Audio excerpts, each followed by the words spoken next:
Good afternoon. So we continue our meeting and during this afternoon. And our first speaker now is Professor Silvia Zampetta from University of Bologna, who is going to talk about on the articulation degree of ho, he, to in the Homeric poems. So I give her the floor.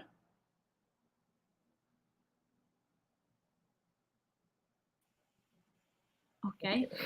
Hello, everybody. Thank you so much for having me. I'm going to share my screen. Okay. I hope that you can see it. So let's start.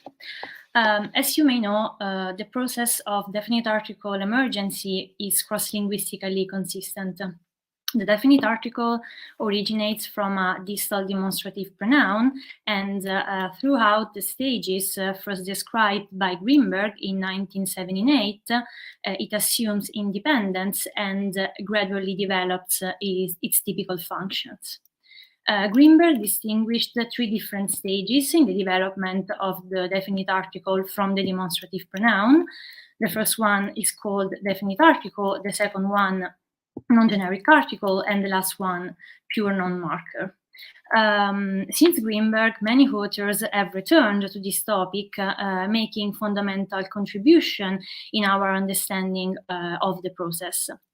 The importance of these subsequent studies is dictated by the fact that the original description of the cycle given by Greenberg lacks both a detailed analysis of all the functions that definite article covers before weakening, entering the second stage, and the order of their emergency.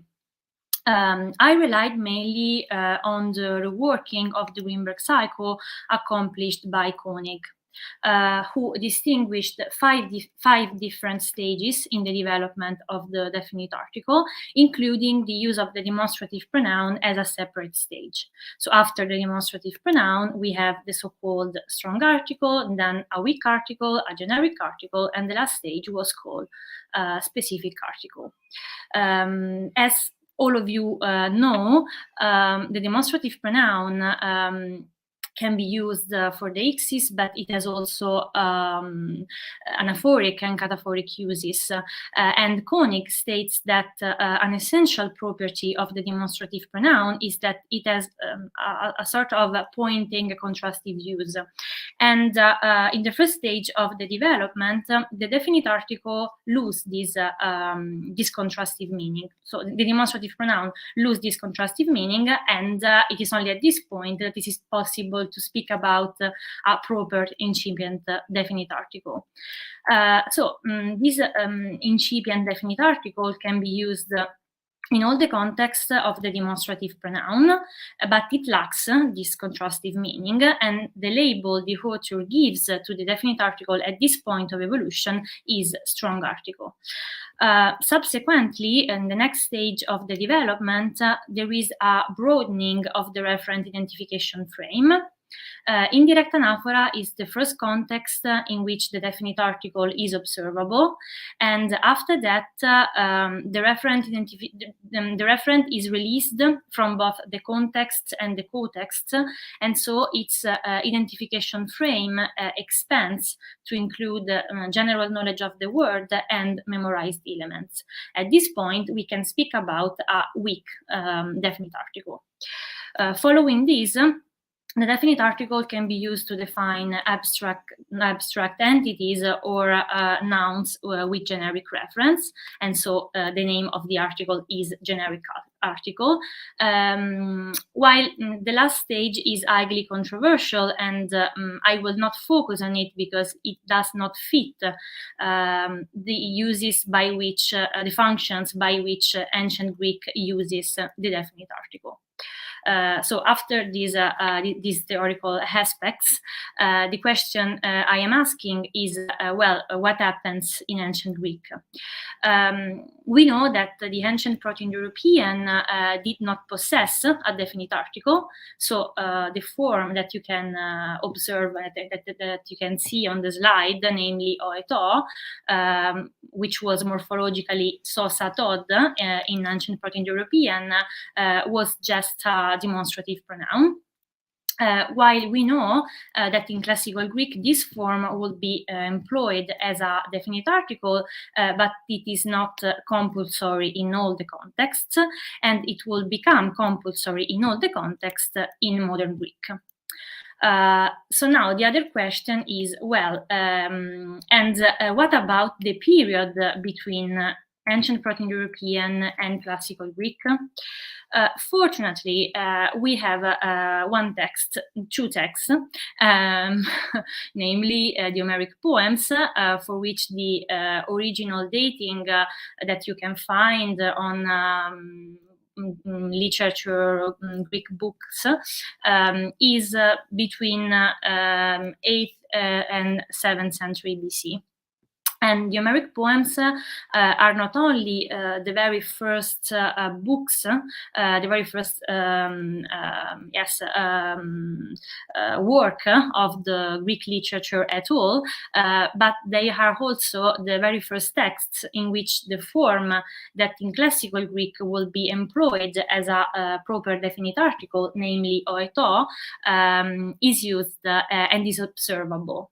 The problem is that we don't know very well what is this form in the Homeric poems. What I mean is that it can be a demonstrative pronoun, just a demonstrative pronoun as in the Proto-European, or it can be an incipient definite article, or already a definite article with all the functions. Answer to the question, what is this form, is very complex. And in 1953, Pierre Chantraine, a very famous Greek scholar, stated that even when associated with a noun, this form was used always as a demonstrative. And Chantraine's statement about the predominantly demonstrative nature of this form in the Homeric poems profoundly influenced the judgment about the articulation degree achieved by that form in the Homeric poems. Of course, since Chantraine, several authors have studied this aspect, and a lot of other possible functions for this form have been proposed. For example, Manuel S. Horrocks share Chantraine's suggestion that the definite article in the Homeric poems is associated with an emphasis or contrast idea, and so that it does not yet simply convey definiteness. While Guardiano emphasizes the lack of obligatory expression of definiteness in the Homeric poems, and in addition, she says that all the nouns, namely common nouns, proper nouns, singular or plural, can be used with or without the definite article, or with or without oeto, without the presence of the latter being in no way predictable. However, when deciding to make a more in-depth study in such behavior, we must settle for approximative numbering and paradigmatic example. And it was precisely this lack that encouraged the attempt to fill, as far as possible, this lack of systematicity regarding the functions of oeto in the Homeric corpus. A very first attempt to fill this lack of systematization was realized by Stowell in 1909. The author decided to compile a list of all the instances of oeto in which, according to her observation, this form was used as a proper definite article. This list has two problems. The first one is that the author does not indicate for all these forms the function with which it is used. And the other problem is, of course, that, well, Sowell's list is not very recent. Anyway, I thought that it contains a significant number of instances, namely 684, and so this may be enough to come to some meaningful conclusion. And in fact, Sowell's lists represent the basis for the analysis carried out in my work. As a first step, by the way, I decided to exclude some instances, namely the cases in which the definite article was used as a nominalizer. This is because ancient Greek has a rather complex nominalizer function, and I judged that these cases would require a specific and their own study and analysis. I excluded also the cases in which the definite article is used with proper nouns and when it is used as a possessive. Then I decided to add 11 instances of oeto, not tracked by Stowell, but that I found during the work on literature and during the analysis of the Homeric poems itself. So finally, I arrived at a corpus of 695 adnominal occurrences, which I divided into strong article, weak article, and generic article. In which way? All cases in which the referent of oeto is linked to the situational linguistic or extralinguistic context were considered strong article. Weak article includes all the cases in which the referent is familiar, whether because it was mentioned in the text, even if distant, or if it falls within a general knowledge of the word. And weak article also includes cases in which the referent is known throughout some association triggered by an element explicitly named. I am referring to the classical cases of indirect anaphora or associative anaphora, as you prefer. While generic article includes the cases in which the referent of oeto is generic and not specific. Now I'll show you some examples for all these different functions. The first case of strong article is when the referent of oeto is present in the extralinguistic context. I will read only the translation, do not worry. Antinous, you take care of me as a father of his son, since you peremptorily make request to banish the stranger from the hall, the god will not give fulfillment. Here, as you can see, tonxeinon, which has the meaning of the stranger, refers to Odysseus, and based on what we can read in the text so far, there is no doubt that Odysseus is present in the room where this conversation is taking place. The other case of strong article is when the referent of oeto is present in the linguistic context. I will show you a very typical case of anaphoric use of the definite article. So here, they drew the circle of a mound the circle of a mound and dislocated the stones around the pyre, immediately pouring dirt on top of it. Having erected the mound, they were already returning to the camp. Here, as you can see, sema, namely a mound, the mound, is first introduced in the text without any determiner, without the definite article, without oeto, and then it is resumed anaphorically immediately afterwards with using the definite article, so with definite article. And as I said, this is a classical example of anaphora. Moving to weak article, the first case is when the referent of oeto was already introduced in the discourse, even if distant, and so it was memorized. Here, my young suitors, since the clear Odysseus is dead, wait until the shroud is finished, while longing for the wedding. The wedding in question is the wedding of Penelope, namely Odysseus' wife, with one of the suitors, and this wedding has been mentioned in the Odyssey several times since the second book, if I remember well.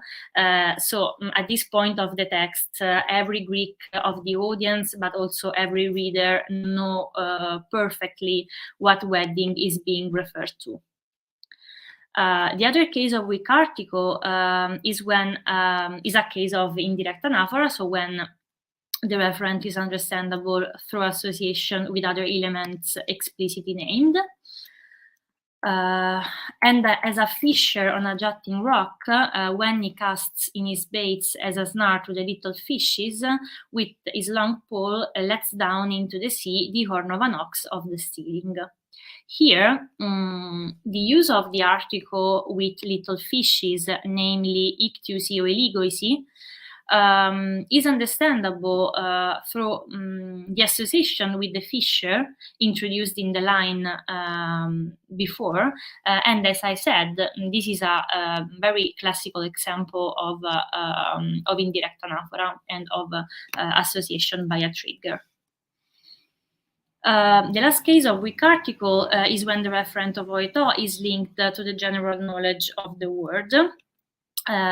Here we have now the gods seated by the side of Zeus were holding assembly on the golden floor. You can see that here the article oi is the very first word of the first book of Iliad. And it is used with theoi, namely gods, and of course the gods of this passage are the gods of the Greek pantheon that everyone knows, every Greek, but also every reader of Iliad. While this is a case of generic article, so when the referent of oeto is generic and non-specific. The same share as the one who stays at home, and if one makes war to the best, and in one honor both the coward and the brave are found. Death comes equally to the idle man and to the one who works hard. Here, the article o is used to refer to a human category in general, namely the idle man, an idle man. It is not a specific man, it is a generic man. You know, this is a rule that is valid for everyone. Okay, coming to the data, as you can see, I observed that strong article quantitatively dominates over the other function. Weak article has a smaller but still important number of instances, while generic article has only a few attestations. Anyway, the possibility of observing this use of the definite article, namely the generic article, in numeric poems is significant because, as we have seen at the beginning of the presentation, the generic article is precisely the last function that the definite article covers before weakening, entering the second stage, and so expanding its uses in context where a proper indefinite article would be required if we want to maintain Greenberg elaboration, of course. And it is important also because even classical Greek has not yet fully grammaticalized the use of the definite article in generic contexts. So the possibility of observing it in numeric poems is significant, I think. And I will conclude by saying that from my data, seems that the difference in these two different phases of the Greek language, namely between Homeric Greek and Classical Greek, is not that Classical Greek uses the definite article with a greater variety of functions, because all of them are already observable in the Homeric poems. But the difference between these two phases is that is, of course, the number of instances, the number of cases observable, and also, of course, the regularity of their occurrence. Okay, I thank you very much for your attention, and yes, I have finished.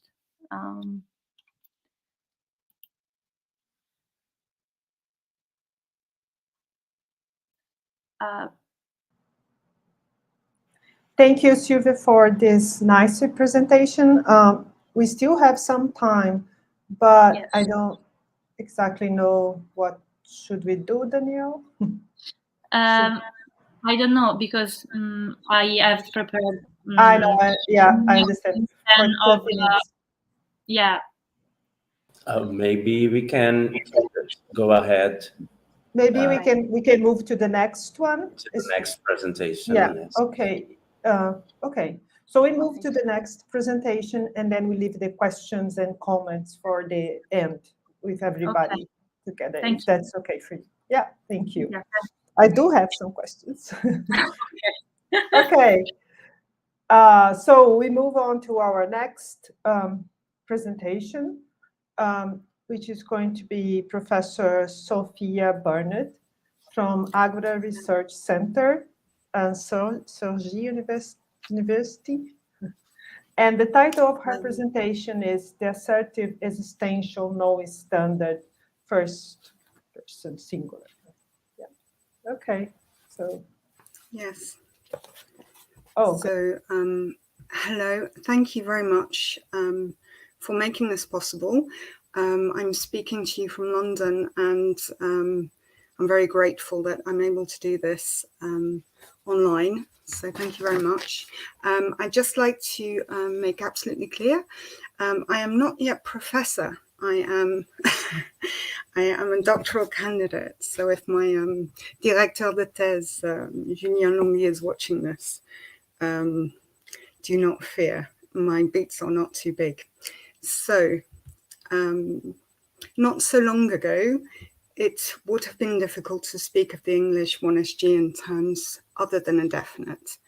The reintroduction of the non-standard 1SG into the English language is taking place principally in CMC, which is computer media communications, apparently without having crossed over into the offline world of adult written expression.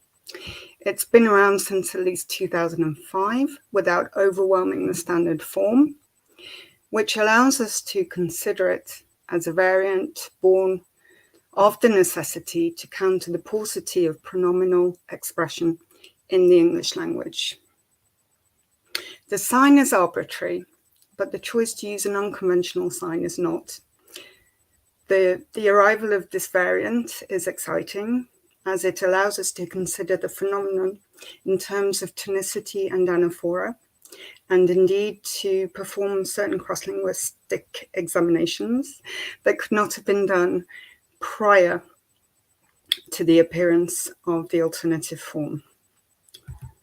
So the lowercase variant of the 1SG, which in English is non-standard, is increasingly common in all forms of online discussion.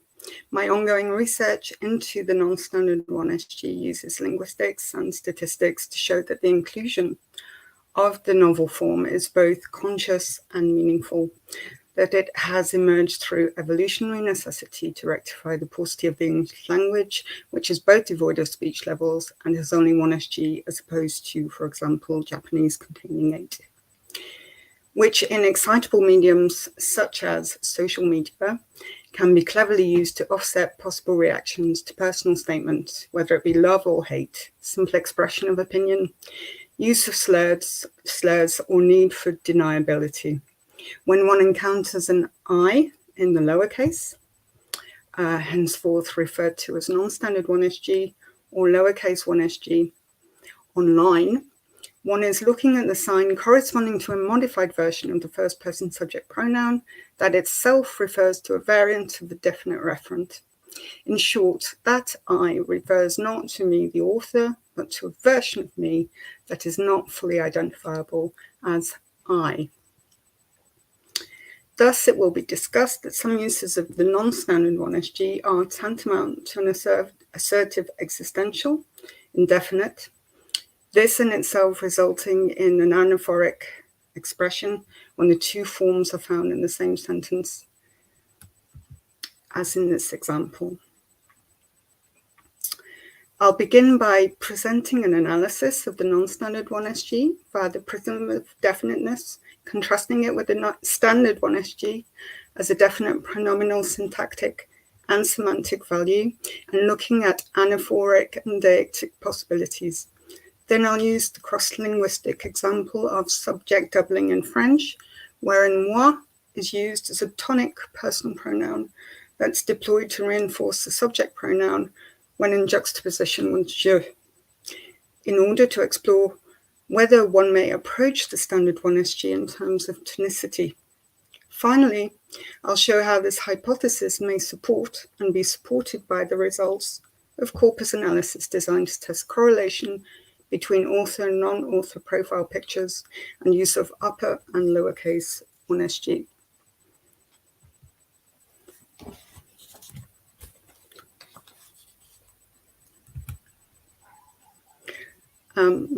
Sorry about that. I'm missing one. Okay. These do not express my personal opinion, by the way, these examples. So the first person pronoun in English in its standard form is always capitalized. And the form that has begun filtering into all forms of CMC is a variation. As Sapavinian puts it, all variations are meaningful. Recently, I've been able to provide some interesting evidence to confirm that the lowercase is not only meaningful, but that its meaning is a response to the paucity of the English language and has been adopted for its great pragmatic utility. Its prosody acting as the contrary to an exclamation point or all caps and providing the author with a means of attenuating the impact of their writing. A tool that, in an age of knee-jerk reaction, can prove useful.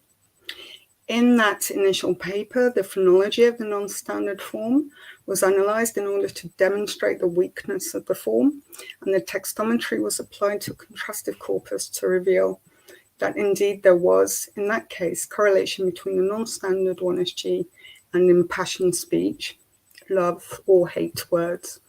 And that's a paper that's recently been published in the European Journal of Applied Linguistics.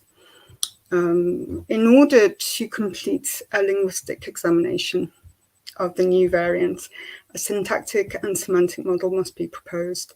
The syntactic model has already been addressed to a certain extent in order to reveal the phonology of the non-standard 1SG, becoming like so many grammaticalized forms, weakened to the point of zero modulation, from a diphthong to a monophthong.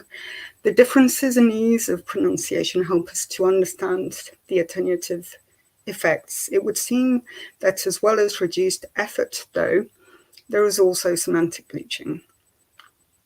At first glance, there seems to be no X-bar difference with the standard 1SG, since the non-standard 1SG is a typographical variant of the personal pronoun. The rules of its distribution are bound up in the same way as the standard form, i.e. always followed by a verb, an adverb, or auxiliary or modal, or if followed by anything else, a comma is required, as in I, a weary traveller, and is always an argument of a predicate, even in two-word utterances. In fact, I, a weary traveller, although archaic, is perhaps the most eloquent phonological rendition of the personal pronoun in its standard form, I. It makes no sense to render this in its weakened form. It would be nonsensical. However, when one begins to analyze the novel form lowercase 1sg via the prism of an attenuative variant in juxtaposition to its standard parent, the semantic value of the sentence, its truth value, is not equal, and it does not equal, and it's not equal, because while I lowercase may renvoie to the same signified in Saussurean terms, it does not denote the same referent. So the determinacy of the phrase depends largely upon the discursive environment. On a blank page, it would be very difficult to attribute identity. Online, the reconstruction of the referential chain is rendered slightly easier thanks to the user interface phone computer screen acting as a cognitive artifact for the signified.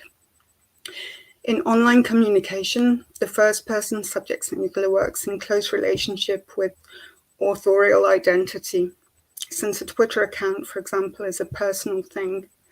Therefore, the signifier most often denotes a unique singular individual behind the screen. Now, if we take a look at the non-standard form of the same phrase, the second 1sg is non-standard. Unlike other non-pronomial variants, its subject pronoun status allows for a split and creation of a new and indefinite denotation. I believe there is also a split in distanciation effect. In this sense, the non-standard 1sg functions somewhat as a dummy noun, and to go further, I believe it is useful to regard the online variant as bearing the qualities of an assertive existential. And so to return to the example, who hates you? Me? No, not I, but close. Who hates you? Someone, somebody hates you. It could be me, and indeed it certainly looks like that. But in this instance, not exactly. One could say case-sensitive anaphoric binding. The negation afforded to the incipit 1sg is confused here by the modification to the anaphor. The fact that it is syntactically placed to be bound to the standard incipit is confused by the subvocal and visual differences in perception between the two. The non-standard 1sg urges the reader to recommence their path and redefine the value of the incipit I, then to afford a hierarchy, phonemic, iconic, and semantic to the non-standard form. In any case, the referential perception is perturbed. Non-standard 1sg is clearly a semantic and syntactic value slightly different to the 1sg, but nevertheless a component of it, an expression of the other. To lighten the mood, it also works with love.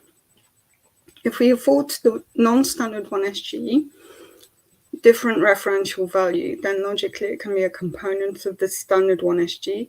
But if the 1sg follows a non-standard 1sg intrasententially, then something quite different emerges.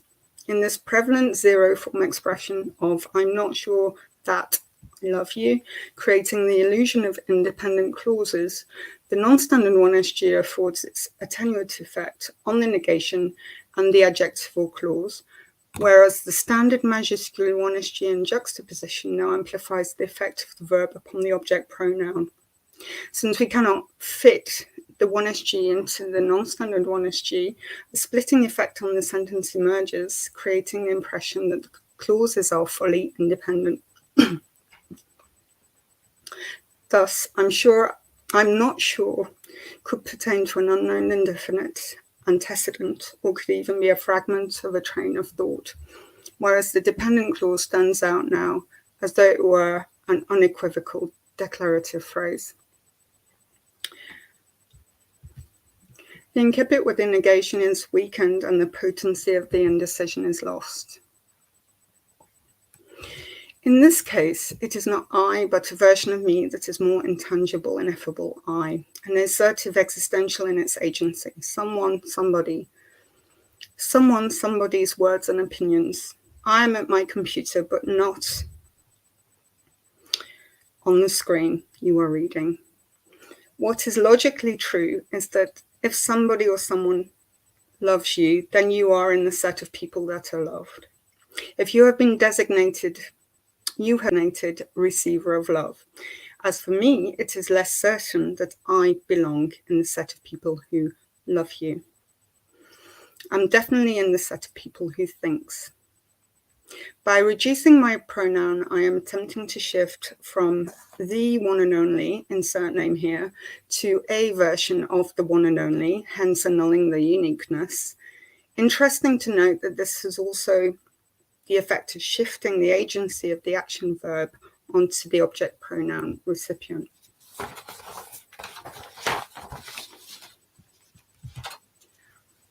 In I hate you, the action of hating is fully performed by the fully formed standard 1SG. Lowercase I hate you, the impact and thus scope of agency is dispersed, somebody, someone, and one perceives more information about the fact that the standard form object pronoun is the recipient of hate. Also, because of subject bleaching, we end up with a passive voice effect because the object is more identifiable than the subject. This comforts my existing work in that the weakening of the identifier puts increased focus on the object. Without being a complete subject drop, the perception of the sentence shifts. So thus far, the new form of non-standard 1SG has its functional layer on the syntax and a lexical layer. So could it be a hybrid? The lowercase 1SG is a composed element, a typographical derivative of the morpheme I plus a phonological, perhaps one day phonemic shift. The standard 1SG is referentially dependent on antecedent discourse. However, given the format of social media such as Twitter, it cannot depend on the antecedent and is dependent on the discursive environment, notably the Twitter handle and the profile picture. We can think of it in terms of weakening of the anaphoric binding, which leads to an increase in the perception of the head as indefinite, in the case of non-standard incipit.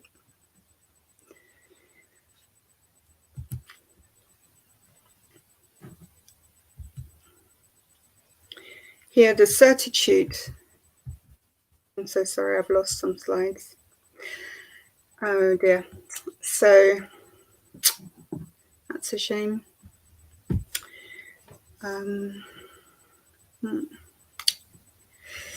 So, I'll continue. Here, the certitude of the object pronoun being recipient of love may be perceived as greater in example A than in example B.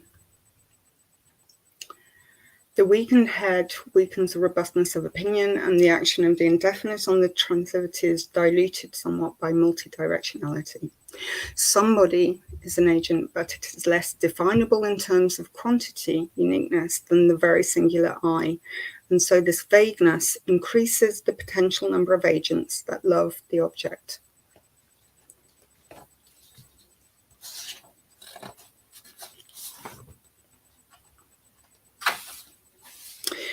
As well as for the tonicity it provides, moi je is also used for rhythmical and scansion purposes. And I should have, perhaps I can come out of this. No. No.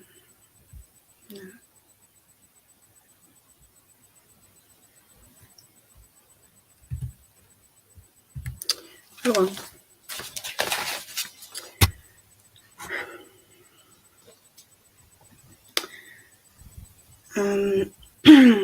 So the English non-standard 1SG versus je is lexically odd, since there is no capitalization of the 1SG in French. Also, the moi je has a subject clitic, which we don't have in English. And the non-standard 1SG is a variant that is unstressed, but it isn't syntactically distributed as an argument.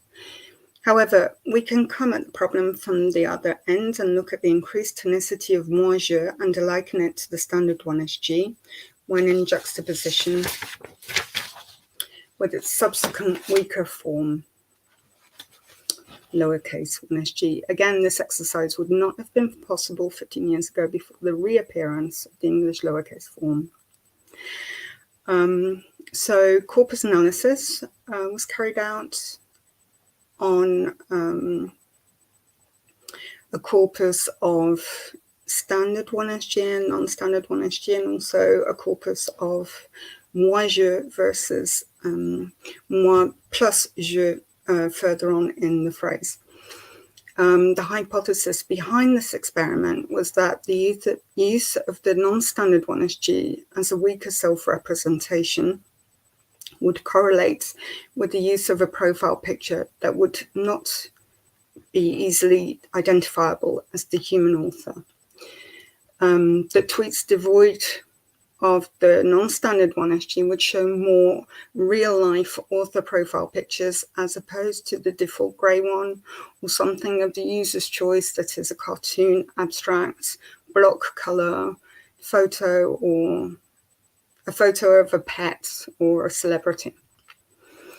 So for the method, the 1sg corpus, 300 English language tweets first past the post, tweets and replies, scraped with search reference lowercase I and no other filter. This provided a wide range of geographical locations and user types. The file was cleaned, on only roughly 2% needed rejecting. Grounds for rejection were the lack of 1sg, so promoted tweets that show up in the scrape anyway, duplicate content or non-standard 1sg within quotation marks. For the moi je corpus, the scrape was performed as above, with no filters apart from moi plus je. Once the general stats were done in Excel, the PP links had to be clicked through manually, and each profile picture assessed manually by a human, by myself. Unfortunately, this had to be done by myself because I don't have access to a machine AI capable of differentiating some of the more subtle human imposter profile pictures that could make and a machine that could make a valid decision in a matter of seconds. So on some occasions, I did have to refer to Google reverse image search to check a human photo, because I'm not completely au fait with celebrity culture to the point of being able to filter out a K-pop star, for example. This is, I do apologize for my slides dying like this. I don't know what's happened.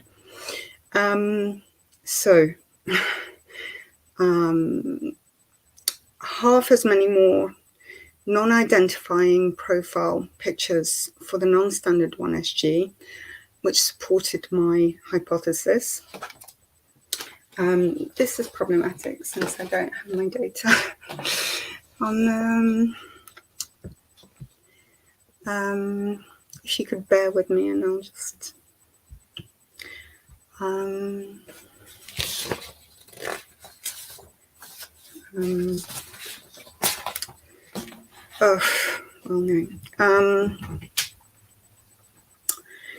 so the initial inquiry into moi je in opposition to the je doesn't correlate with the tonic form hypothesis. There's a greater number of occurrences of non-author, non-human profile pictures for the je alone. So it doesn't mirror what is happening with the standard 1sg, non-standard 1sg. What it could be is what Megan Gutowski said in her 2015 paper about subject doubling in child French, which is that it's a third use of the moi je, and it's a use that children essentially grow out of, but perhaps some children don't grow out of it, or perhaps it's a marker then of age in my corpus. So clearly I will go back into my data and try and see if there's any other correlations, perhaps not profile picture, but name, real name versus Twitter handle, for example. I could check that against the non-standard 1SG. And also expand to other social media platforms, Reddit, Instagram, etc., which afford different discursive environments, which could be interesting to look at. So the non-standard 1SG does raise many questions. First person singular pronouns take the place of one name, usually, when completing an online transaction with my credit card. I would type Sophia Burnett and capitalize S and B, since it's stated as appears on card. If I type Sophia Burnett all in lowercase, I would have to hope that the data management software is not case sensitive. This is perhaps a good analogy of the current state of affairs regarding the non-standard 1SG and online pragmatics. The repercussions of the variant form aren't relevant until an individual reader with case-sensitive perception encounters it, and then it matters completely. And that is not, those are not the references to this talk, so that's rather disturbing. But here are some references, and I will try and find the correct slides. Thank you for listening. I hope somebody was listening. I had my microphone on.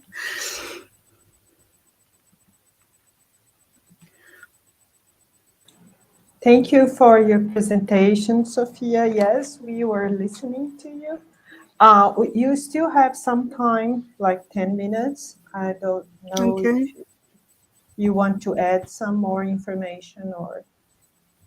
Well, I could perhaps quickly try and find the correct references, because that's if you don't mind. Yes, we're all Yes. going rather quickly today, aren't we? Okay, you still have 10 minutes, so... Okay. I can try and get that up.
This hasn't happened to me before. I've had That's okay. It happens.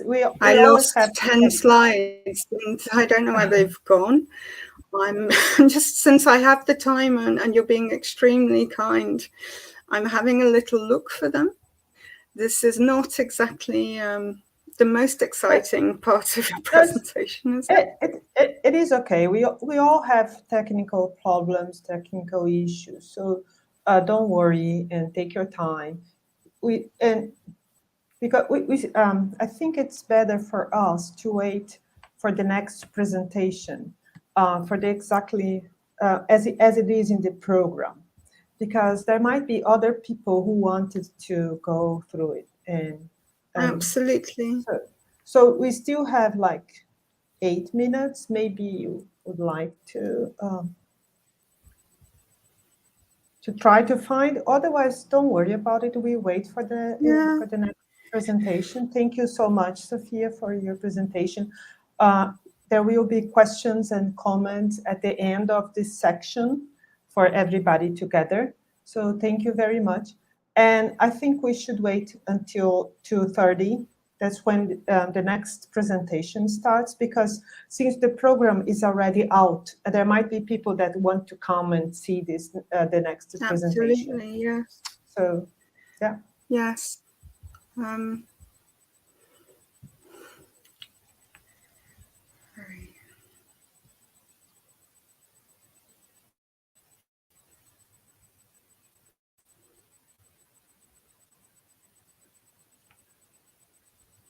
Well, I mean, I can try and. I mean, just while I'm looking for it, basically the data it was a very simple data set showing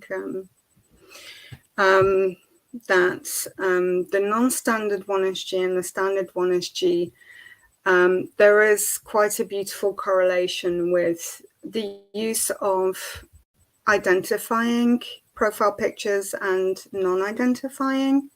So there'd be it is weighted towards people using the non-standard 1SG having a profile picture on Twitter that is not themselves. It's not a representation of themselves. So it's a block color or a graphic or an animal or something like that, or even their favorite football player. And inversely, the standard form correlates with a use of plain profile pictures, showing the person in real life as they are, not from the back, because that was criteria for when I cleaned the file and annotated it. That was one of the criteria for rejecting if there was a human person, but that person was facing the back, for example, that was discarded. So that, for me, that was interesting in exploring this new side of the non-standard 1SG. However, the idea of sort of comparing it to the tonicity of the moi-je in French, at least in this particular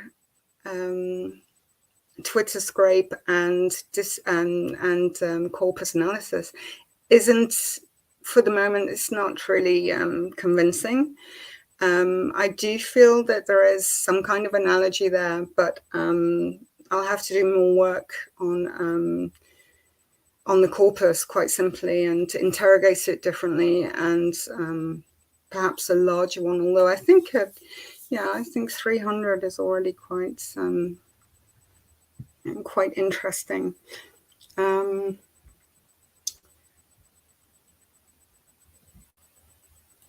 Okay, thank you so much, Sophia. And I think we wait 5 minutes for the next presentation. Maybe, I don't know if Dennis is already with us. I cannot see. Maybe we can start. Oh, hi. So maybe we just share your screen with your presentation, Dennis, and then we wait 4 minutes.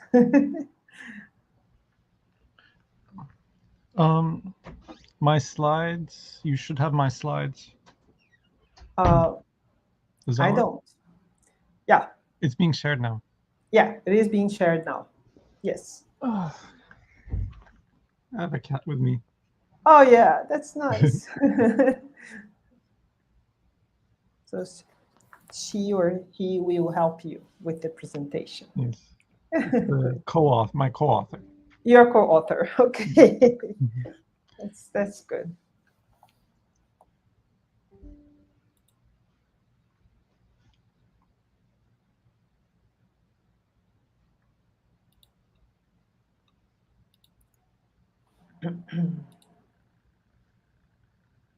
So we still have 3 minutes.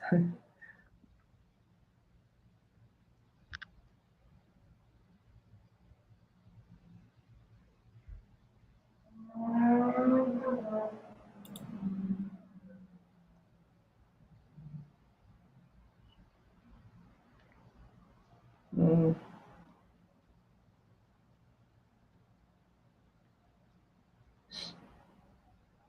Her name is Periwinkle. It's a name of a flower. I didn't name her, but she's my cat. So. Okay, yeah.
Okay, I think it's time now.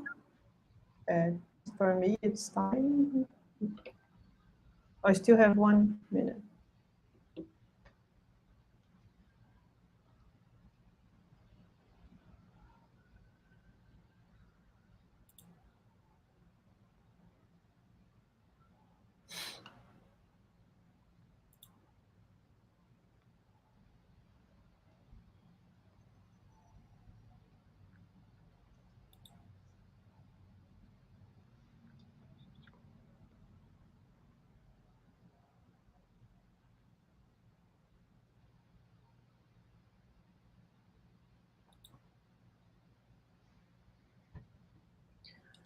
Okay, so I think I can start to, I think we should start. And I want to introduce Denis Satik, is how I pronounce. And the title of his presentation is Why Pro Exists. So you have the floor.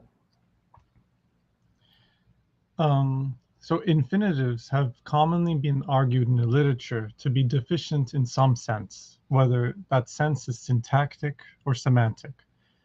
Now, pro, at least in obligatory control contexts, we'll talk about this more towards the end of the presentation, has also been noted to be deficient in syntactic properties. So it's been claimed to be a reference variable or a minimal pronoun. In both senses, pro lacks 5 features entirely. And one question is whether we should take this to be a coincidence or not. And I don't think we should. I think it's something very telling. And there's likely a relationship between clause and subject size that has to be accounted for. And this will be the topic of the talk today. So going over some basics, The subject of an infinitive can't usually be an overt NP. So in a sentence like Caitlin decided to leave, you can't say Caitlin decided herself to leave, or Caitlin decided Mary to leave, or even Caitlin decided her to leave. All of those are ruled out. The subject has to be null. You can, however, say Caitlin believed herself or Mary or her to be smart. That's what we call exceptional case marking or raising to object context. And it's also okay to have an overt subject within the infinitive if you have a non-finite complementizer. So something like Caitlin is eager for Mary to eat pizza. In this case, the subject of the infinitive is assigned accusative case. So it seems like as long as some kind of case can be assigned to the subject of the infinitive, then it can be overt. Whereas in a control construction, the subject of the infinitive appears to have nominative case, so it has to be null. Or at least nominative case in the sense that it's caseless. That flouts case theory, in which all DPs are supposed to have case. So Chomsky and Lasnik proposed the null case theory of the assignment of the case assignment of Pro, and this has, although it's been a very well-known account, it's been widely rejected, fortunately. So Chomsky and Lasnik in 1995 present the null case theory of Pro, in which control infinitives, the subject position of control infinitives assigns a special case called null case that is only assigned to Pro. And this theory was developed further by Martin and Boscovich. So if we go back here, what's going on is that in exceptional case marking context and with the complementizer 4, we have accusative case assignment, whereas with control complement, we have null case assignment. And the reason Pro has to be null is because null case is assigned to it. That's a clearly ad hoc solution, but that's probably the main problem with null case theory. The main theoretical problem, that is, and the empirical problem. There's numerous empirical problems with null case theory. So there's multiple languages like Icelandic, Italian, Russian, Latin, in which Pro, OC Pro, that is obligatory control Pro, itself seems to receive detectable morphological case and not null case. So let's look at this Icelandic example, because this will come up again later in the talk. So in this example, the quirky accusative case from the embedded verb resurfaces on the quantifier. So if you look at alone in sentence 2, you'll see that it has accusative case. And this case comes about because the subject of the embedded clause is case marked with something. And the fact that accusative case can show up implies that Pro itself has accusative case. And this is going to be important later on in talk, so keep this in mind. And so null case theory implies that Pro would be in complementary distribution with overt pronouns. This may not even be the case. So as McFadden and Sundaresan show, there's numerous languages in which that we see clauses which are clearly non-finite that lack tense and agreement, yet allow subjects to be licensed. So here's an example from Irish, in which we have an overt pronoun in the infinitive. It's a subject and it's assigned accusative case. It's likely, in my view, that there's a null complementizer here as assigning the subject accusative case. But regardless, the point is that at least on the surface, it seems like this contradicts the relationship of causation between null case assignment and at least case assignment and the overtness of subjects that null case theory proposes. So maybe Chomsky and Lasnik are wrong, but are wrong that it's necessarily the case. But I still think that explaining the distribution of Pro, I think it's still equally pressing, because the vast majority of control infinitives cross-linguistically do have a null subject. And the fact that this very strong correlation exists still has to be accounted for. And that'll be one of my tasks for the talk today. So I argue that the reason pro exists, in other words, why the subject of control infinitives is almost always null, is because its clause is syntactically and semantically deficient. To be precise, pro is the most economical subject for a control infinitive because pro is the most economical bound variable. And the reason why control complements have a subject which must be read as a bound variable is because the clause is syntactically and semantically deficient. Semantically deficient, that part is more important because the semantics of control complements are not as full as what you see in full and finite clauses. It's more truncated, both in syntax and in meaning as well. So what do I mean by syntactic economy? I'm going to adopt Cardinaletti and Stark's 1999 framework of deficient pronouns. So I'm going to call them CNS from now on. CNS show that if a more deficient form of pronoun is possible in a sentence, it must be picked out of all larger alternatives. And they capture this via an economy constraint, which minimizes syntactic structure. And I'm going to extend this to non-finite clauses and pro, or OC pro at least. And I'm going to argue that pro is picked due to CNS's economy constraint. And the reason it has a very strong tendency to be null is because it's so deficient in syntactic structure. So as a pronoun increases in syntactic structure, it's much more likely to be overt. If it decreases in syntactic structure, so if it's like a weak pronoun, it's likely to be null, but it doesn't have to be. And if it's really truncated, like pro, it almost always has to be null. So that's what I'll be claiming in this talk. So let's go over a quick summary of CNS's work. They note that words fall into different classes, and what appears to be one pronoun can have very different properties. So we have I believe the Italian third person feminine plural pronoun, so loro and s. Please correct me if I'm wrong. So loro can only have human reference, and it can only occur in coordination, and it can occur in coordination. But SA or S, it doesn't need to have human reference. It can have objects as reference as well, and it can't occur in coordination. So here's some examples from Italian. So Laura and S split into two distinct classes, each with its own different syntactic and semantic properties. So this is just basically what I was saying earlier. So in 4a, we see that S can't be coordinated, and it doesn't need to have human reference. And in 4b, we see that Laura can be coordinated, and it must have human reference. So now I'm going to go over some of the properties of strong and deficient pronouns that are covered in CNS's work.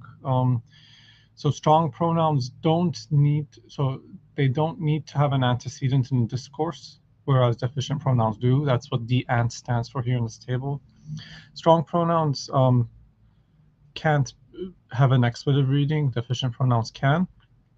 Impersonal pronouns, they can't have I said impersonal pronouns. Strong pronouns can't have an impersonal reading. Deficient pronouns can. Strong pronouns must have an animate antecedent or a human antecedent. Deficient pronouns need not. They can have an inanimate antecedents. And this one isn't in CNS's paper, but strong pronouns don't need to be read, they say, but deficient pronouns do. I'll be going over that in more detail shortly. So I want to go over little pro as well, because it's a deficient pronoun that's null, and that's going to be relevant when I start talking about OC pro as well, which almost always has to be null. So CNS note that little pro, which is null, is a deficient pronoun. So they have some tests here which will be useful in helping us understand this table. So they note that it can have an expletive reading. They note that it can have an impersonal reading. They note that it can have a non-human referent.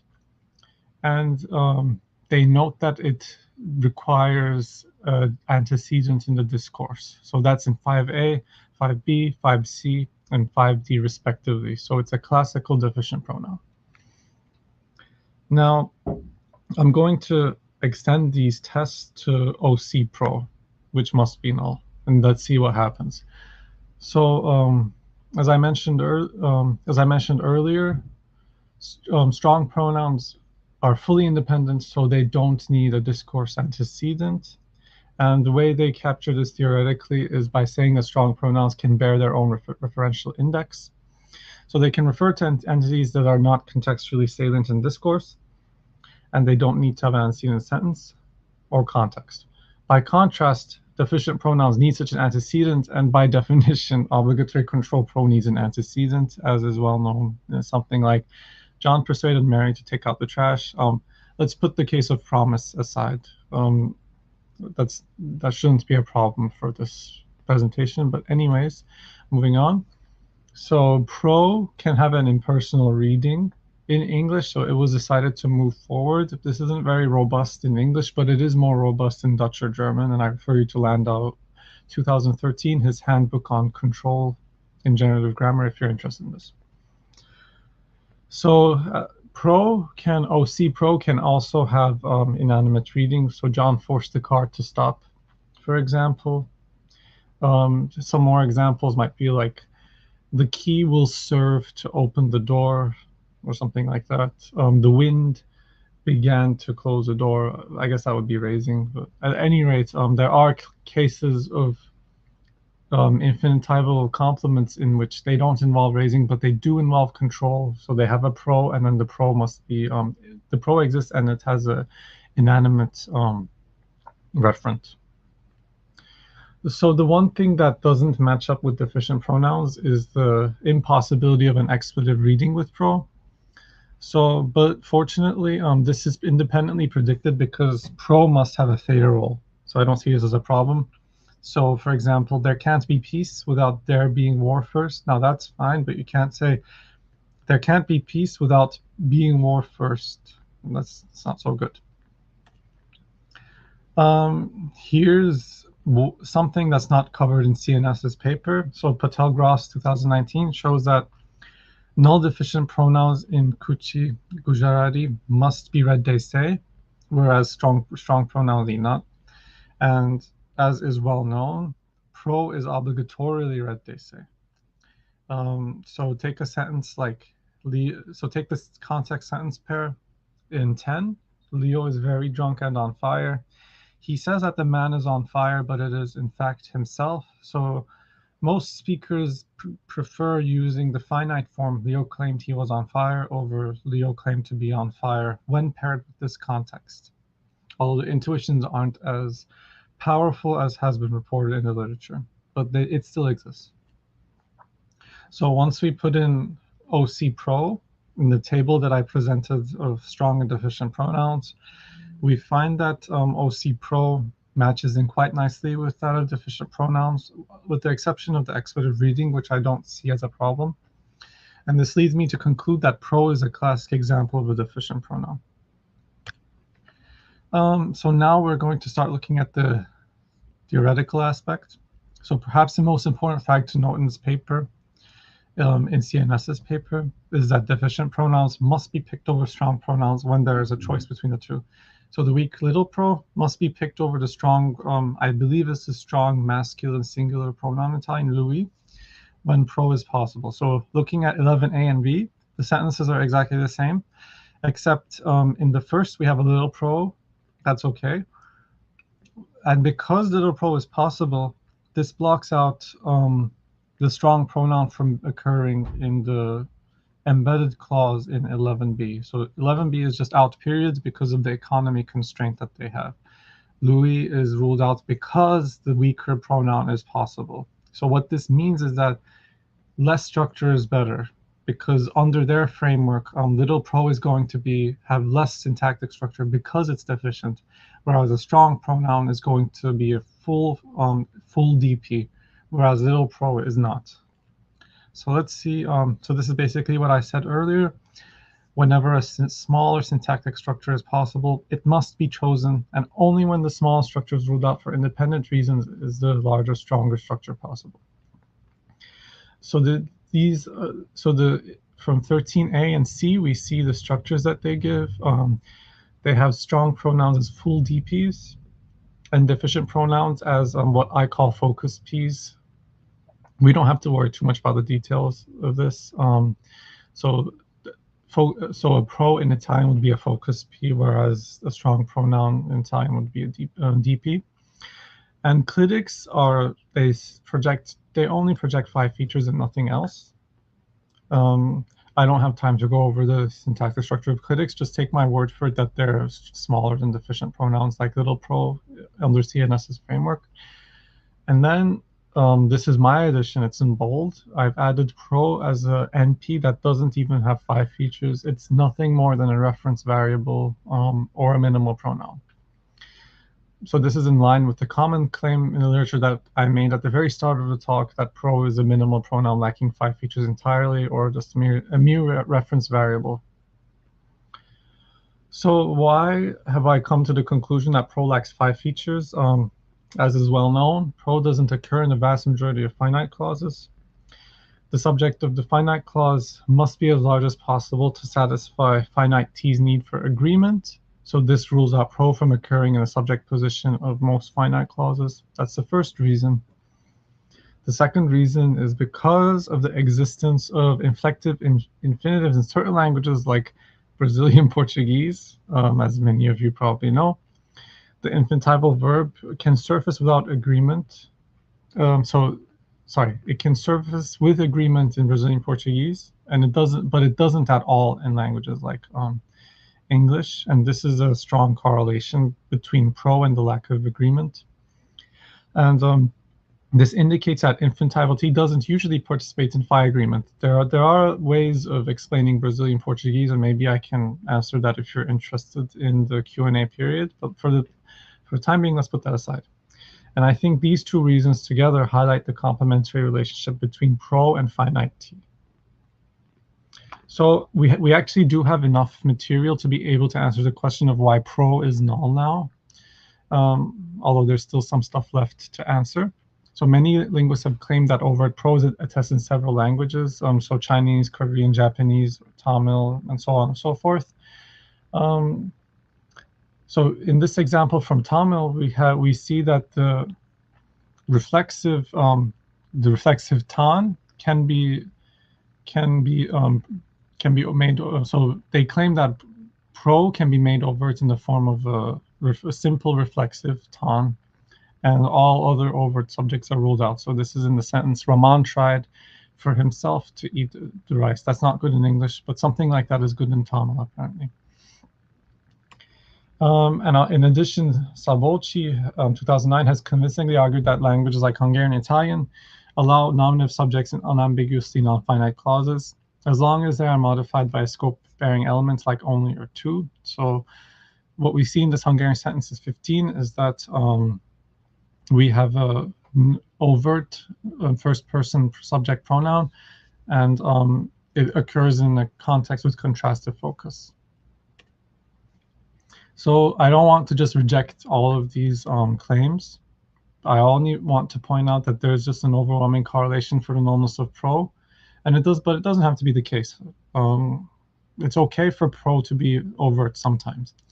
All I want to point out is this correlation. If there's more structure, it's more likely to be pronounced, and if there's less structure, you're less likely to pronounce it. So you're very unlikely to pronounce pro because it's so deficient syntactically. You're very likely to pronounce strong pronouns because they're full of structure, and it's about half and half for something like a deficient pronoun like little pro. You don't have to pronounce it, but you can if you want to. It's okay. And what I like about this approach compared to null case theory is that it leaves room for language variation. So we're not done yet. I've explained the nullness of pro, but I haven't explained the distribution of it. And the issue with this is that pro isn't restricted to the subject of all control infinitives. So I have this table here. I want to distinguish between partial control and exhaustive control. So what we find is that there are some languages like Greek and Tamil which allow overt NPs in some infinitives. So we'll talk about this a little bit, but the problem we have to address now is what is the distribution of pro and why does it only occur in non-finite clauses? So why can't one say something like Caitlin tried she to eat chocolate or something like that? Now I'll spend the rest of the time here answering this question. So I assume following Wormbrand and Lohninger 2019 that control complements come in 3 sizes, so little VP, TP, and non-finite CP. I don't have too much time left, so I'll just go over these quickly. So you can say Caitlin claimed to have eaten salad, which is true, but you can't say something like Caitlin decided to eat salad tomorrow, which is true. The decide complement can have a future orientation, whereas the claim complement can't. So a claim would be an example of a non-finite CP complement. It's a verb that takes non-finite CP complements, whereas the complement of decide must be a TP. And it's a 3-way distinction, so we also have to distinguish between decide, which takes TP complements, and try, which takes little VP complements. Caitlin decided to eat salad tomorrow. Yesterday, Caitlin decided to eat salad tomorrow is okay. But yesterday, Caitlin tried to eat salad tomorrow is off for most speakers of English. So this leads them to classify for try as a little VP taking complement. Now, as I mentioned briefly previously, in Greek, TP complements and CP complements, you can have overt subjects. So that's in 18b and 18c. So you can have a little pro in them, and this allows free reference. So this is unlike English, although Greek doesn't have infinitives, but that's okay. Whereas little VP complements in Greek require obligatory control big pro. And so this is more like English. So that's in 18a. And what this indicates is that if you have a smaller complement clause, then you also need to have a smaller subject as well. So looking at Tamil as well, although it would be nice to have more data on CP and TP infinitives in Tamil, I do have this example from an adjunct infinitive, which I take to be at least a TP in size, given that it has a future arealis interpretation, and it should allow adverbials. So in the sentence, Raman bought flour for Vasu to fry puris, what we see is that Vasu has nominative case, it's overt, even though it's a TP complement, and this is unlike English. You can't have a big pro here.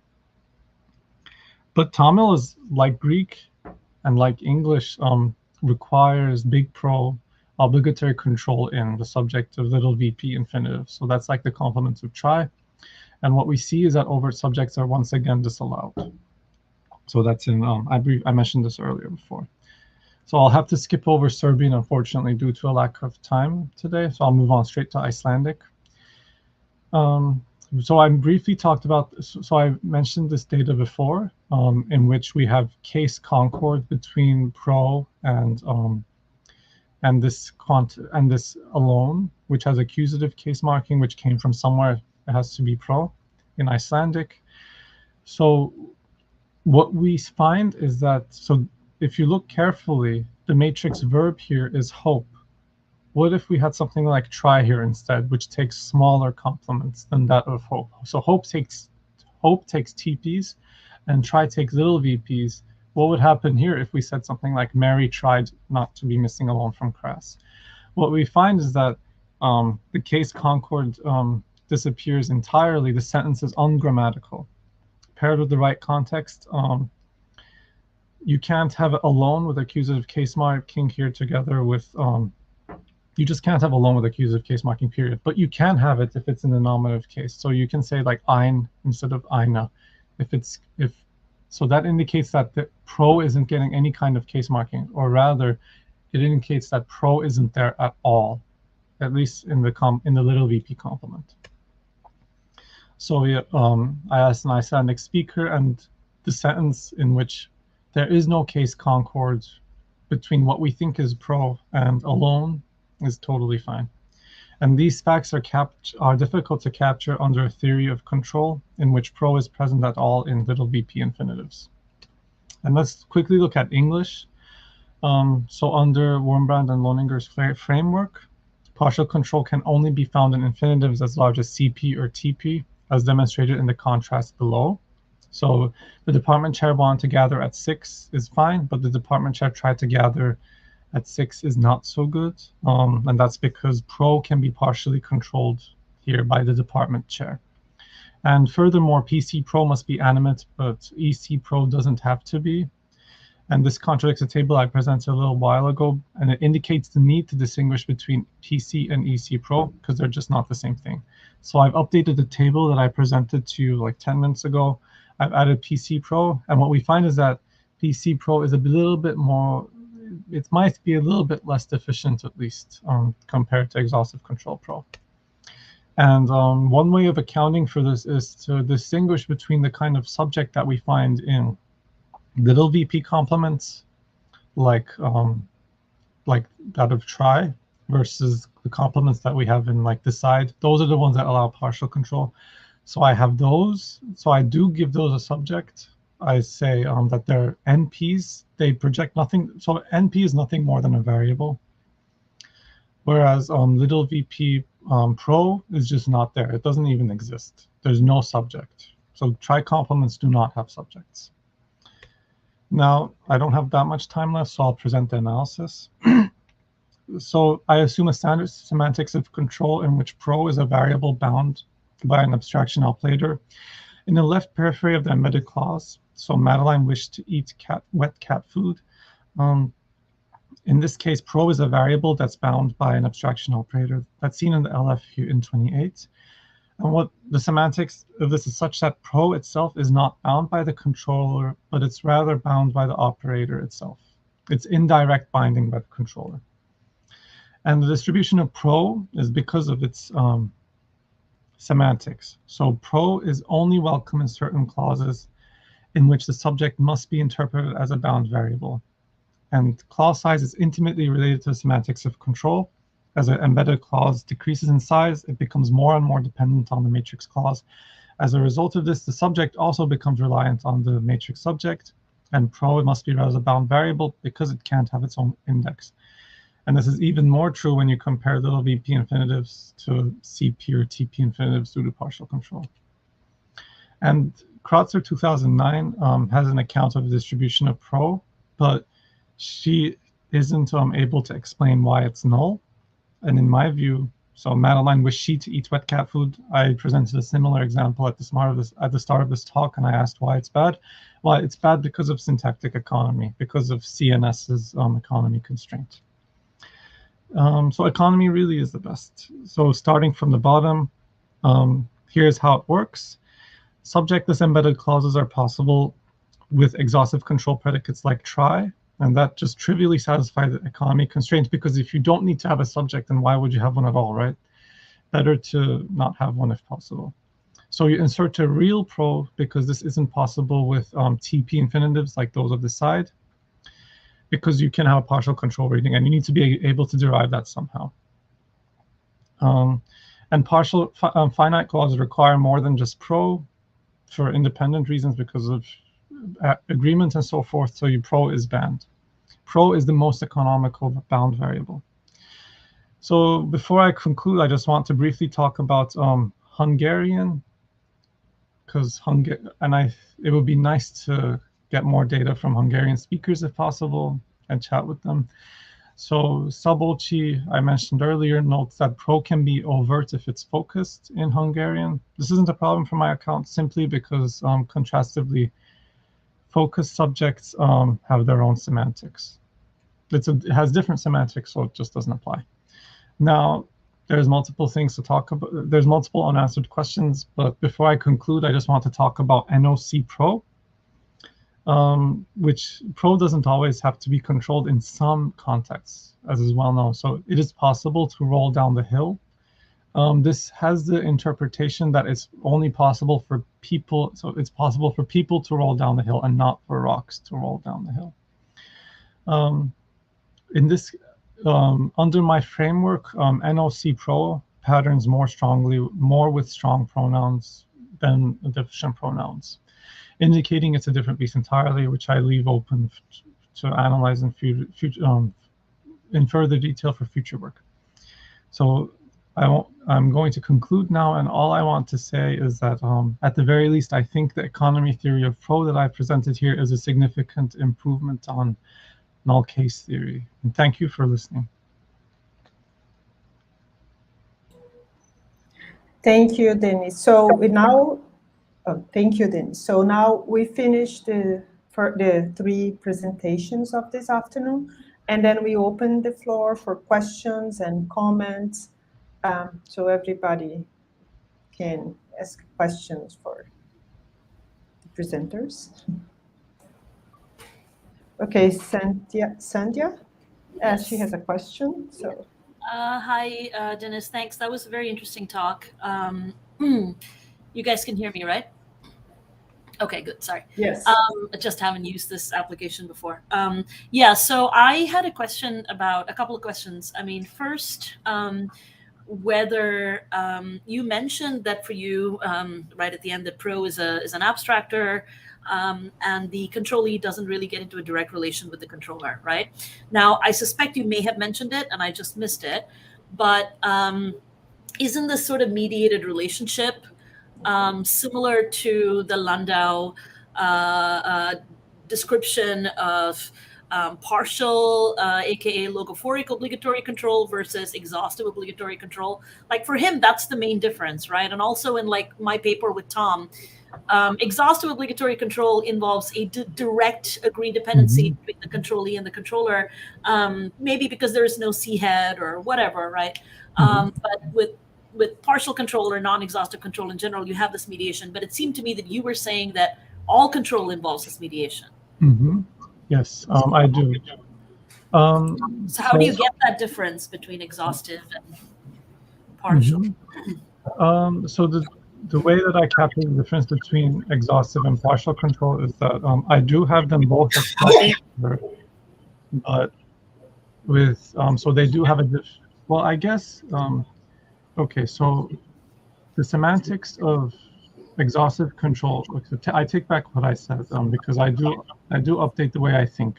So the case of exhaustive control is very different from the case of partial control. In the version of the account that I have now, I follow Kierkegaard's semantics for exhaustive control, but the semantics that presented in his dissertation, in which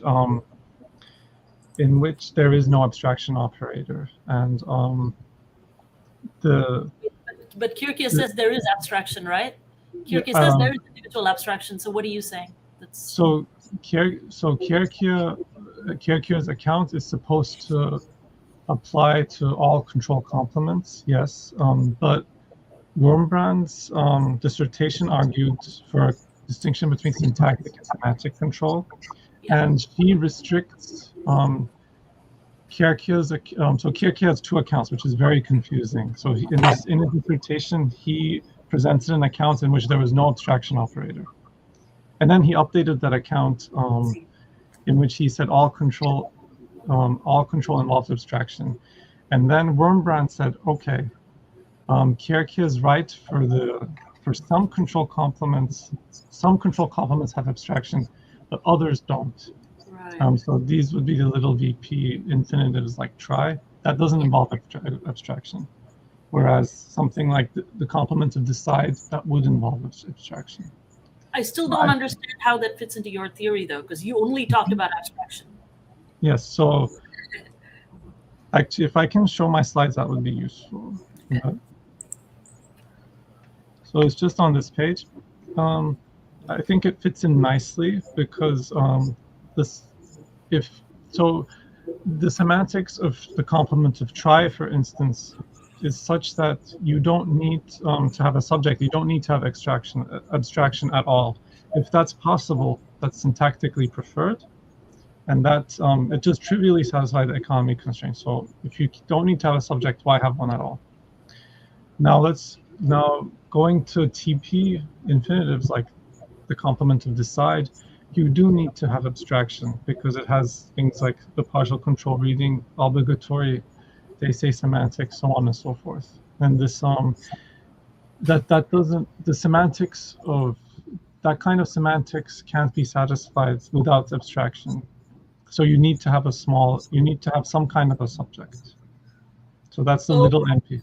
Okay, so the sort of way to say is that the cases where you talk about pro don't even apply to the exhaustive control cases because they don't have a subject to begin with. Exactly. And then the cases of like where we talk about Thummer and where we talk about the focus subject, you're going to have to say that that's a different structure, that it's a focus P. Yes, exactly. They have a different semantics entirely. So I, in fact, predict that this should be possible. Because, so this, for example, involves contrastive focus, right? Which has an entirely different semantics. So it doesn't apply to the kind of basic control semantics that I have presented here. So it's okay for it to be overt. So the semantics, so you get you get big pro in cases like this that I have in 28 in the classical control semantics, in which pro has to be read as a bound variable when it's not focused. But when you do have focus, then that opens up new possibilities. So it's not really surprising under my account that it's overt. Yeah. Can I add a question? I don't really understand how you are,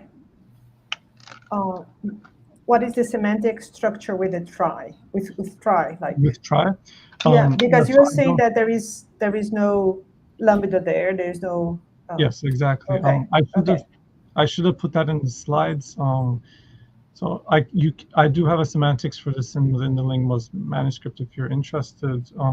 But I assume the semantics that's presented by Wormbrand 1998 in her dissertation, which is based on the semantics that's provided in Kierkegaard's own dissertation, if you're interested.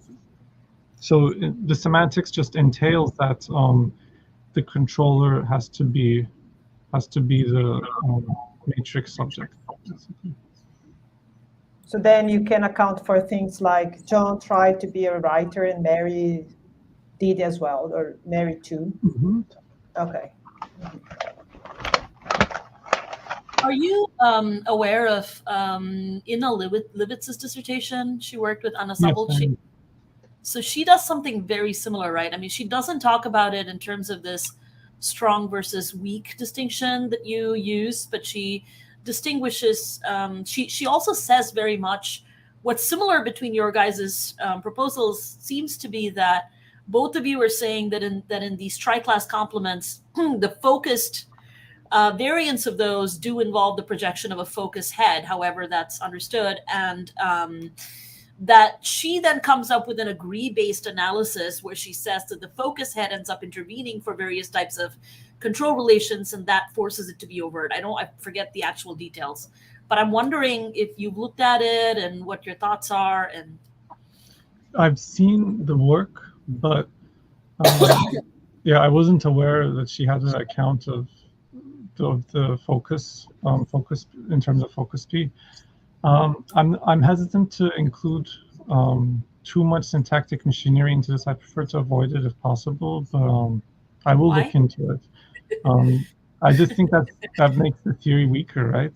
Assume as little machinery. I think it's an empirical question, right? Whether it's syntactic or not. I don't think it's an aesthetic question. Yeah, I think I'm going to lean towards a more semantic explanation of that in terms of contrastive focus. I think that's. I mean, the issue being that you are not just talking about semantics, you're also talking about exponents. And so as long as you assume that it affects both the phonology and the semantics, then it can't be only semantic. It has to also happen in the syntax so it can affect spell out, right? So one way of accounting for this might be to assume that pro is usually an effect TP, but then, so in the cases which you're talking about, it escapes to something like the speck of focus phrase, focus P. And that might be why it's pronounced overtly or something. Right, and that looks like syntactic reasoning, right? So, yeah. Do we have more questions?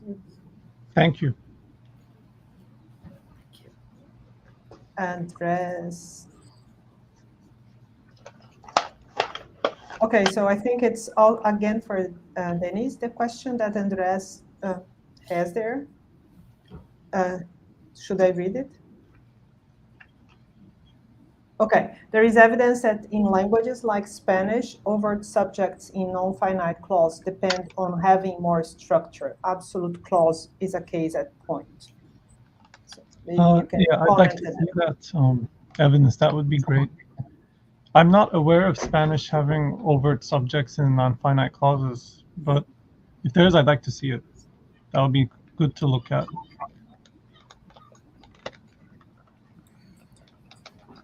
Okay. Other questions? I have a question for Sylvia about this definite articles in Greek. And first, it was not clear for me, maybe because I lost something. Maybe you could comment on it. How are you defining the strong article? Is it like in the literature? I didn't really get it, so maybe you can talk a little bit more about that. And then, did you find any correlations between those three? Because you have three forms, right, in Greek, if I understood you correct. Like you have the whole, he, and to. I don't know Greek. Yes, there is masculine, feminine, and neuter. Oh, okay. So so there should not be any correlation there. Okay. So so how do you understand this strong article? I used the elaboration of Koenig, and he considered strong article the cases in which you can use the definite article for a referent which is immediately accessible. So in the context, in a discourse, in the context of a conversation. So for deixis, for example, but also in the context. So for anaphora or cataphora, and Or anaphora then. So anaphora is sometimes strong and sometimes weak. No, anaphora is strong. Indirect anaphora is weak. Oh, okay. So that's what so only indirect anaphora is weak. Yes.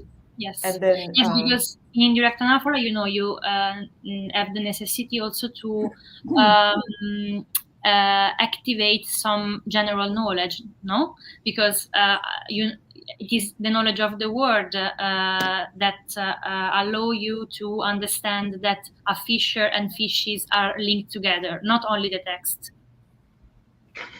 Oh, yeah, okay. So because during your presentation, I understood that anaphora was sometimes strong and sometimes weak, but now I understand what you were doing.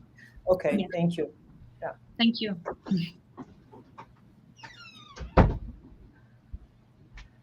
And you were also saying that the main difference between the Homeric, I don't know anything about this, but the Homeric and the classic period is related to the generic interpretation. About right? what? Sorry, there is some noise. Yeah. The difference between the two periods of time, the Homeric and the classic one, is not a difference of the types of interpretations or functions of the definite article, but rather it has to do with the generic function of the definite article. And if I understood you correctly, it has to do with the amount of data that you find. Is this correct? So in the Homeric, you don't have so many, but for the classic, you do have more. Yes, I think that the most important thing is that all the function of the definite article at all before weakening are present, but of course in the Homeric corpus you can find cases in which the referent is clearly definite from the context, but the article is absent. While in classical Greek, this is happen also, but only for generic cases or other specific cases. For example, for anaphora, it does not happen never. It happens for cases of for cases of generic for generics for proper nouns, and in fact I excluded them, but not with the other functions. This is the difference, because of course classical Greek it is advanced in the grammaticalization process. Thank you, Sue. So we Thank you. still have some time for questions.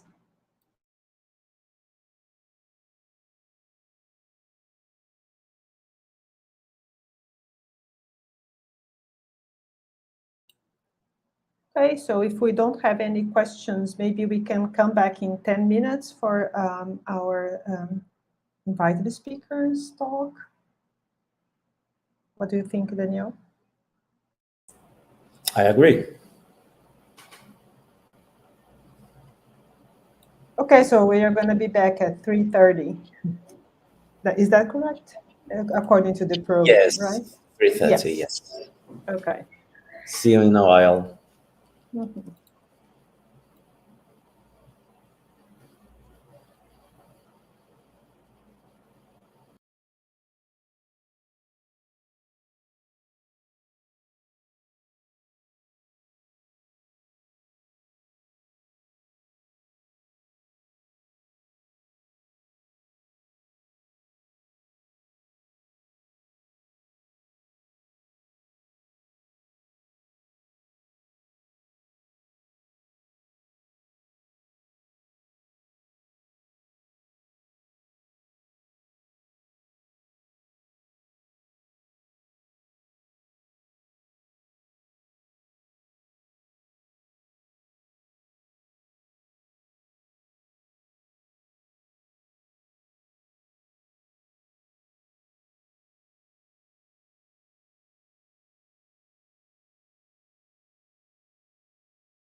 Good afternoon.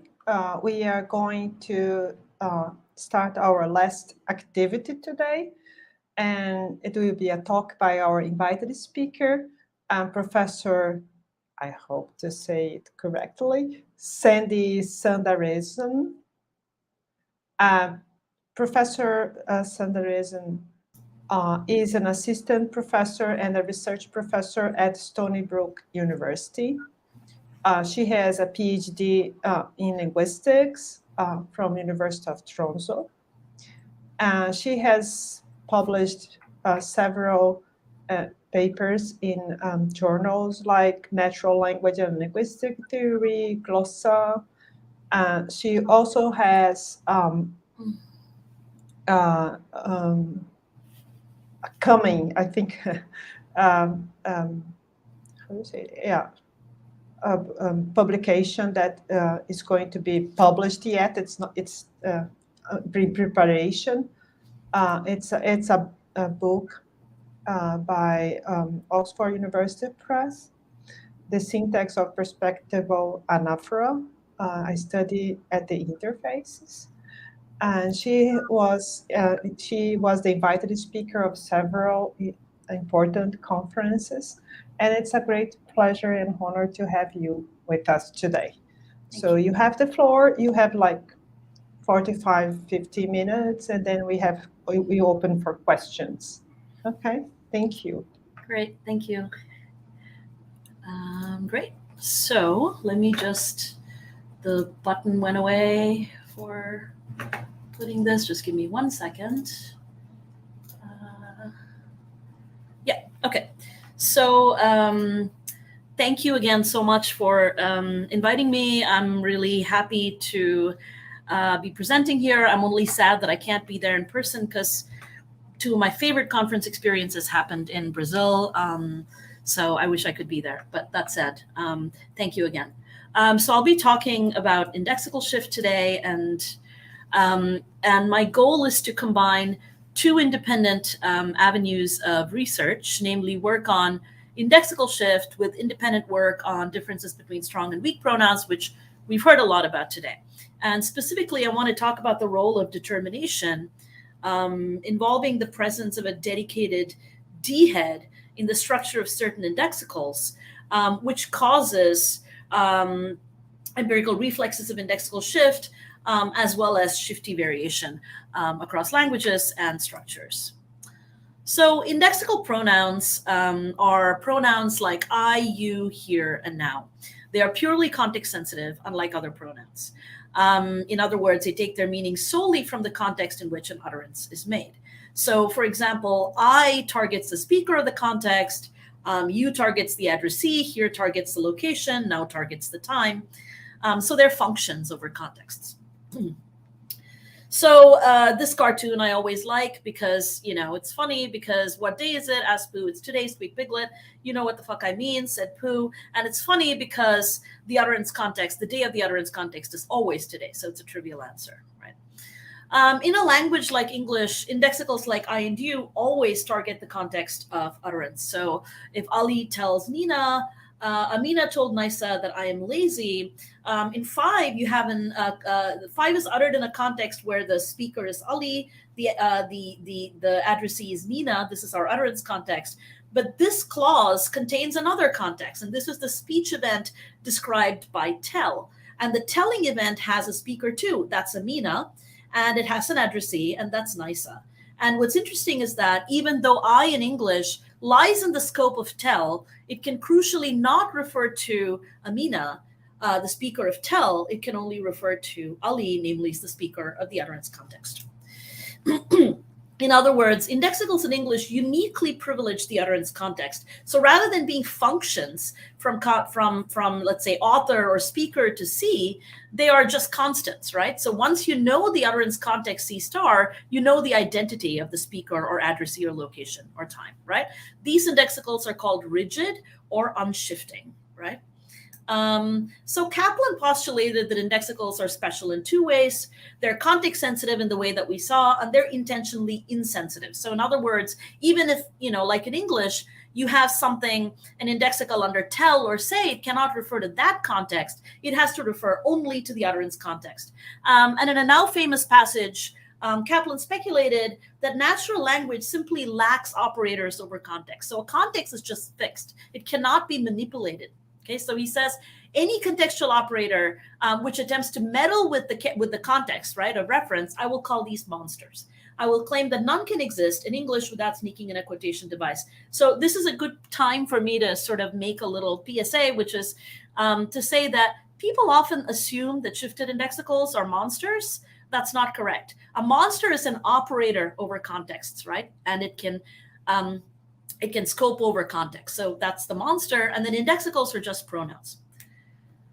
So one of the, I think, most exciting discoveries of the last 2 decades has been that Kaplan's conjecture seems to be falsified in cases of indexical shifts. So unlike I and you and here and now in English, you have other languages which actually don't say I have to refer only to the utterance context. They can actually refer to the context associated with an attitude verb, like say. So this is from Uyghur, which is a Turkic language. It's from Shlavsi and Pseudo. So in a sentence like Ahmed said that I left, let's say I am telling my friend, Ahmed said that I left. In English, the I could only refer to Sandhya. It can only refer to the person who's speaking the whole utterance. But in Uyghur, it can actually refer to the speaker of the say predicate, okay, of the speech event encoded by the say verb, namely Ahmed. So this is a shifted indexical because it denotes not the context of utterance, but the intentional context or the attitude context introduced by an attitude verb like say. So crucially, I mean, this would not be weird if I left were actually a direct quote, right? So even in English, direct quotes, Ahmed said, quote, I left, the I would refer to Ahmed. So importantly, Shklovsky and Pseudo show that in 10, it's actually not a direct speech. So Ahmed said that I left is actually an indirect speech report, and they have a number of grammatical diagnostics that show that. So we call indexicals like I in Uyghur an obligatorily shifted indexical, okay, because it has to shift. It is interpreted de dicto, that is, it is interpreted in the scope of an intentional verb in direct contradiction of what Kaplan postulated to be impossible. So indexical shift varies considerably across languages and also across individual structures. And interestingly, a lot of this variation doesn't seem to be random, but it seems to be implicational. Okay, so if this varies, and if this varies, something else varies. So it's restricted in that way. There's variation, for example, in which indexicals can shift. So it looks like in a language like English, no indexicals can shift. Okay, in a language like, say, Dargwa, which is a Northeast Caucasian language, only first-person agreement may shift. And so it's agreement, right? So the way to think about that is that the shifted indexical is silent, and you can only see it on the agreement. Other languages like Navajo, Athabascan language, seems to shift both I and you. And Zazaki is an Iranian language. This has been reported to be a language that can shift I, you, here, and now. So it can shift all classes of indexicals. So that's one point of variation. Another point of variation has to do with what types of embedded intentional context environments can you get indexical shift in, right? So these typically happen in embedded clauses, though there do seem to be some matrix clauses which are intentional, which seem to allow indexical shift, but for the most part, you get it in embedded clauses. So what types of embedded clauses, right? So in Amharic, for example, you only get it under speech verbs, only under say. But other languages like, say, Laz, which is a Kartvelian language, you get indexical shift under say and think. In Nez Perce, which Amy Rose Deal has worked a lot on, you get it under say, think, and want, and you get it also, this is true also for Slavey for certain types of indexicals, right? So there's also variation in this, and this is also implicational. So as far as I know, all languages allow indexical shift under say. Some languages additionally allow it under other attitude verbs. Finally, languages also differ with respect to whether indexical shift is obligatory, whether it's optional or impossible. So in a recent paper, I looked at about 38 languages. So some of it was primary data, but most of it was actually secondary literature that other people have looked at. So I just collected that stuff and I looked at it. And it looks like most of these languages show optional indexical shift. That seems to be the most common, right? Now, notice again, we're talking about 38 languages. There are many more languages than that in the world. So this is still a very small sample size. But from what we have, the optional shifting seems to be the most common. Obligatory shifting, like we saw for Uyghur, has also been reported for Laz under some conditions in Slavey and Athabascan language. And we've already seen that English is one of those languages where shifting seems to be impossible.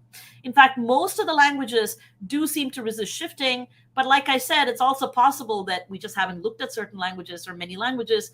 And we just need to, absolutely, this is still a growing field. There needs to be a lot more research on a lot more languages before we can conclusively say anything. But the data that we have gathered presents this landscape, okay? What about how do we analyze indexical shift? So there are two prominent analyses. One is what I'll call the context overriding approach. This is the idea that indexical shift happens because the utterance context is simply replaced by the intentional context associated with the attitude verb. So you have an operator. This operator is a monster. That is, it manipulates contexts. And its purpose is to literally scratch out the utterance context that's there by default and replace it with the context associated with an attitude verb like say or think. The other type of approach is a quantifier binding approach. This is by Philippe Schlenker, very famously. And I have recent work where I also have a quantifier binding approach to indexical shift.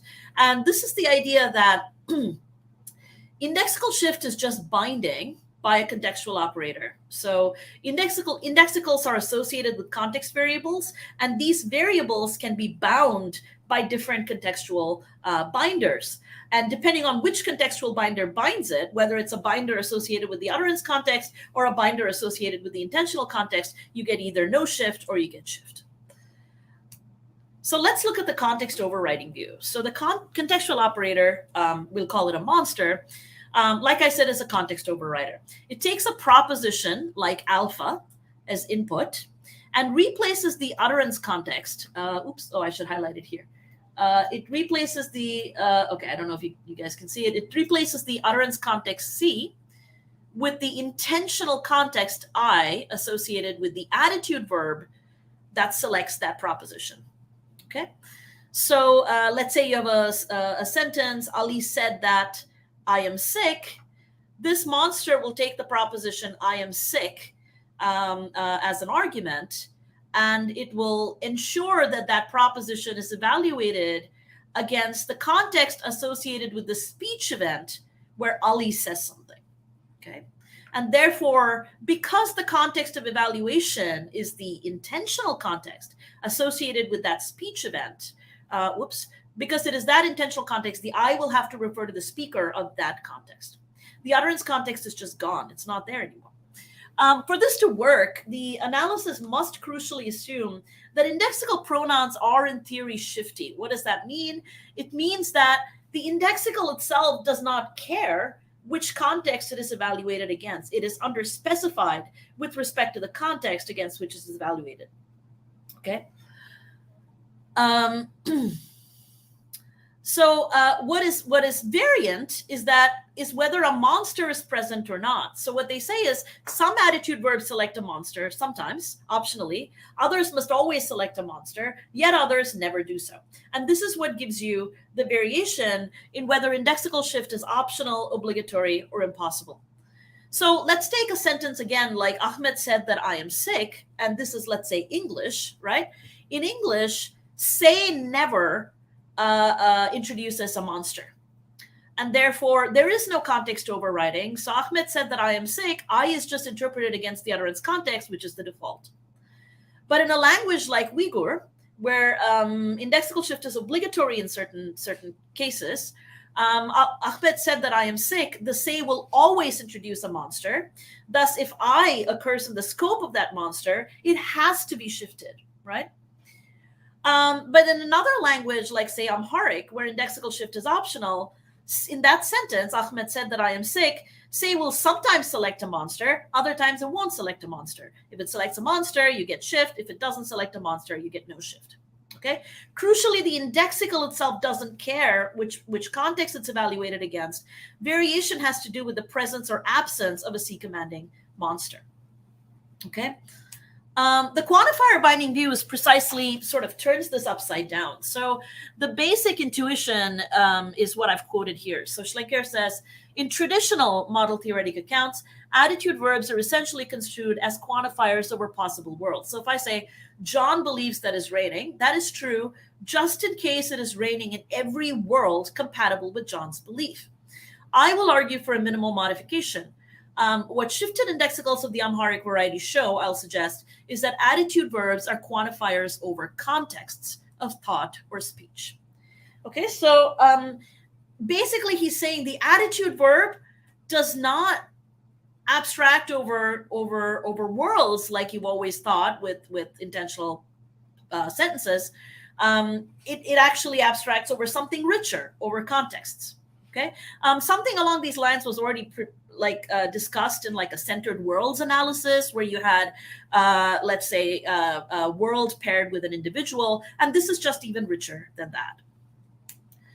So what this means is an attitude verb is itself an operator over context. So you can think of that as a Kaplanian monster, right? Tell doesn't introduce a separate thing which overwrites a context. Rather, tell is the monster. The purpose of tell, what makes it intentional, is that it abstracts over context. It's a quantifier over contexts.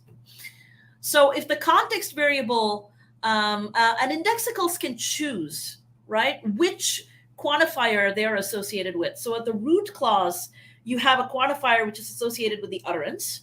In the embedded clause, the embedded verb introduces, abstracts over context and binds them.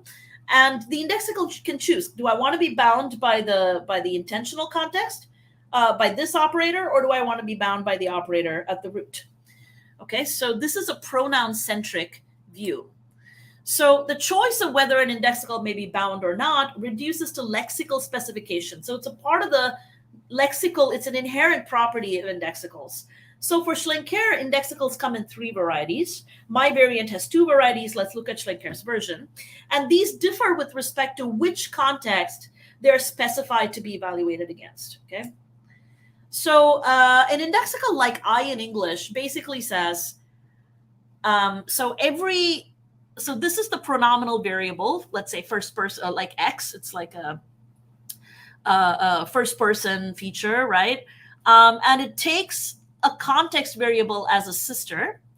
But this context variable does not matter for the meaning of I, because the meaning of I in English just says, I will just refer to the author of the utterance context. It doesn't make reference to this I at all. It's like a proper name, right?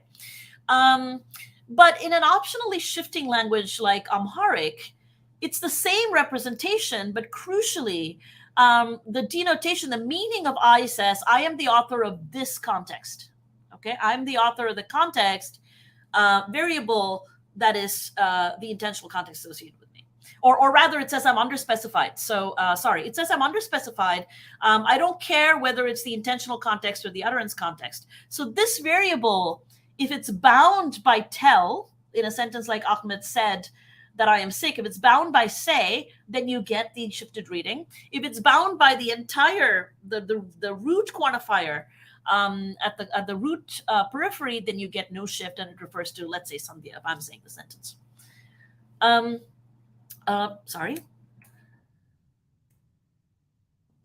Yeah, in an indexical like Laz, where you get obligatory shift, this has a further restriction. It says this variable, that's my sister, can be bound just in case the binder is the monster. Okay, as in it's a restriction that says I cannot refer to the utterance context. So it's the opposite of an English type indexical. So the two approaches differ in the following ways. One, what is the nature of the monster? For the context overriding approach, it's a separate element that is introduced by an attitude verb that basically erases the utterance context, replace it with the intentional context. For Schlenker's analysis, basically the attitude verb itself abstracts, quantifies over context rather than quantifying over worlds. Okay, that's what makes it intentional. So how does shifty variation come about? For the context overriding approach, you tweak whether the monster is present or absent. Okay, the indexical does not care what it's bound by, right, or what it refers to, but what changes is the presence or absence of the monster. But in the quantifier binding view, of course, we just saw actually individual indexicals can specify which contextual quantifier they want to be bound by. Do I want to be bound by the root quantifier, or do I want to be bound by the monstrous or the contextual operator that is the attitude verb? And so these proposals make distinct empirical predictions with respect to indexical shift. Regardless, and we can talk about that separately. There's a lot to say about that. But what I want to say right now is, despite these differences, both analyses are agreed that indexicals are first context dependent. The context, whether it's the utterance context or intentional context, is itself represented in the linguistic structure. And the monster, this contextual operator, regardless of how you understand it, it manipulates the intentional context in its scope. Okay? In different ways, either by binding it or by overriding it. That's the idea. Now, independent morphosyntactic evidence in the distribution of indexical shift suggests that the monster is actually encoded on a special type of complementizer, okay, under intentional predicate. So, for example, Shklovsky and Suda famously observed that you can't really get indexical shift in non-finite clauses, which lack a complementizer, presumably, in truncated non-finite clauses. And this is something that Amy Rose Deal points out and that I pointed out in my dissertation and also in a more recent paper. And although it's not typically discussed in syntactic terms, so analyses of indexical shift tend to be predominantly semantic or philosophical.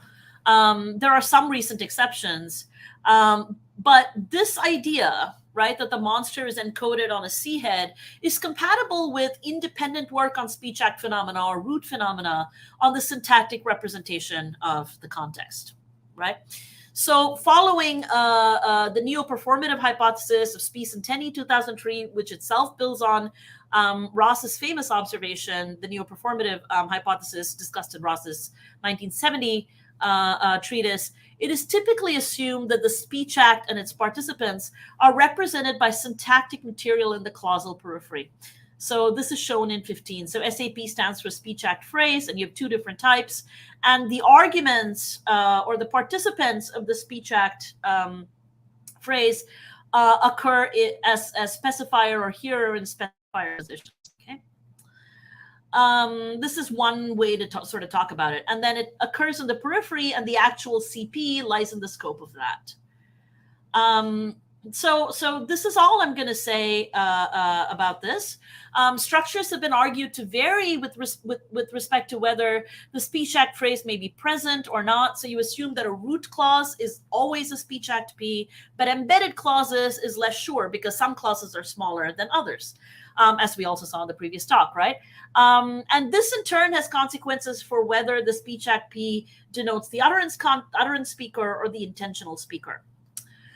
So as I'm sure many of you know, a rich tradition of work in the cartographic literature has shown that embedded clauses come in different sizes, and this depends in large part on the selectional properties of the embedding verbs. So speech verbs seem to select much bigger clauses, whereas like epistemic verbs tend to select much smaller ones, right?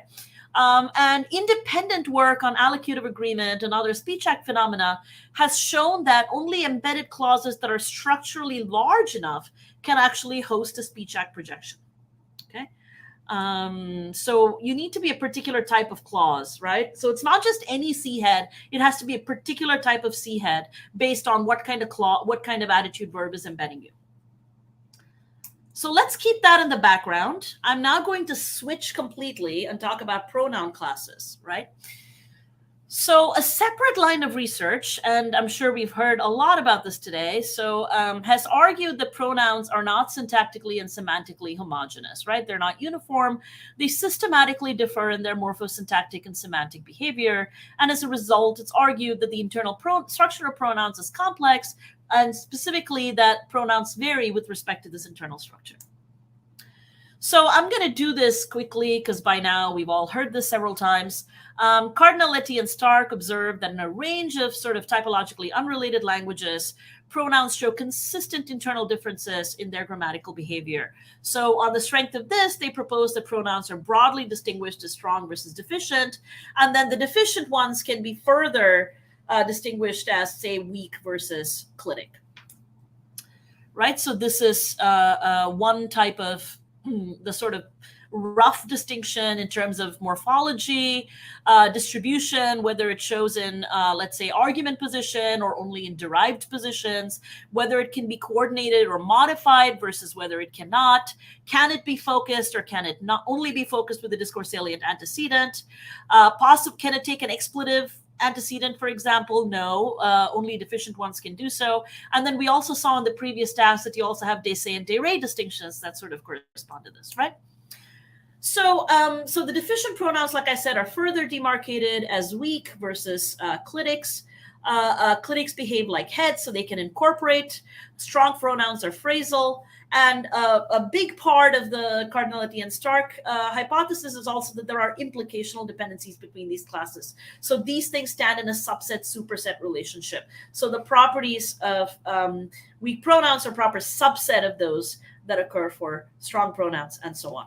And so you get a tripartite classification of pronouns where this sort of arrow, this greater than sign, sort of shows implication, right? Again, this is all very familiar. Oops. Okay. So in a similar vein, Duchesne and Wilczko argue that pronouns are internally complex and non-homogeneous, right?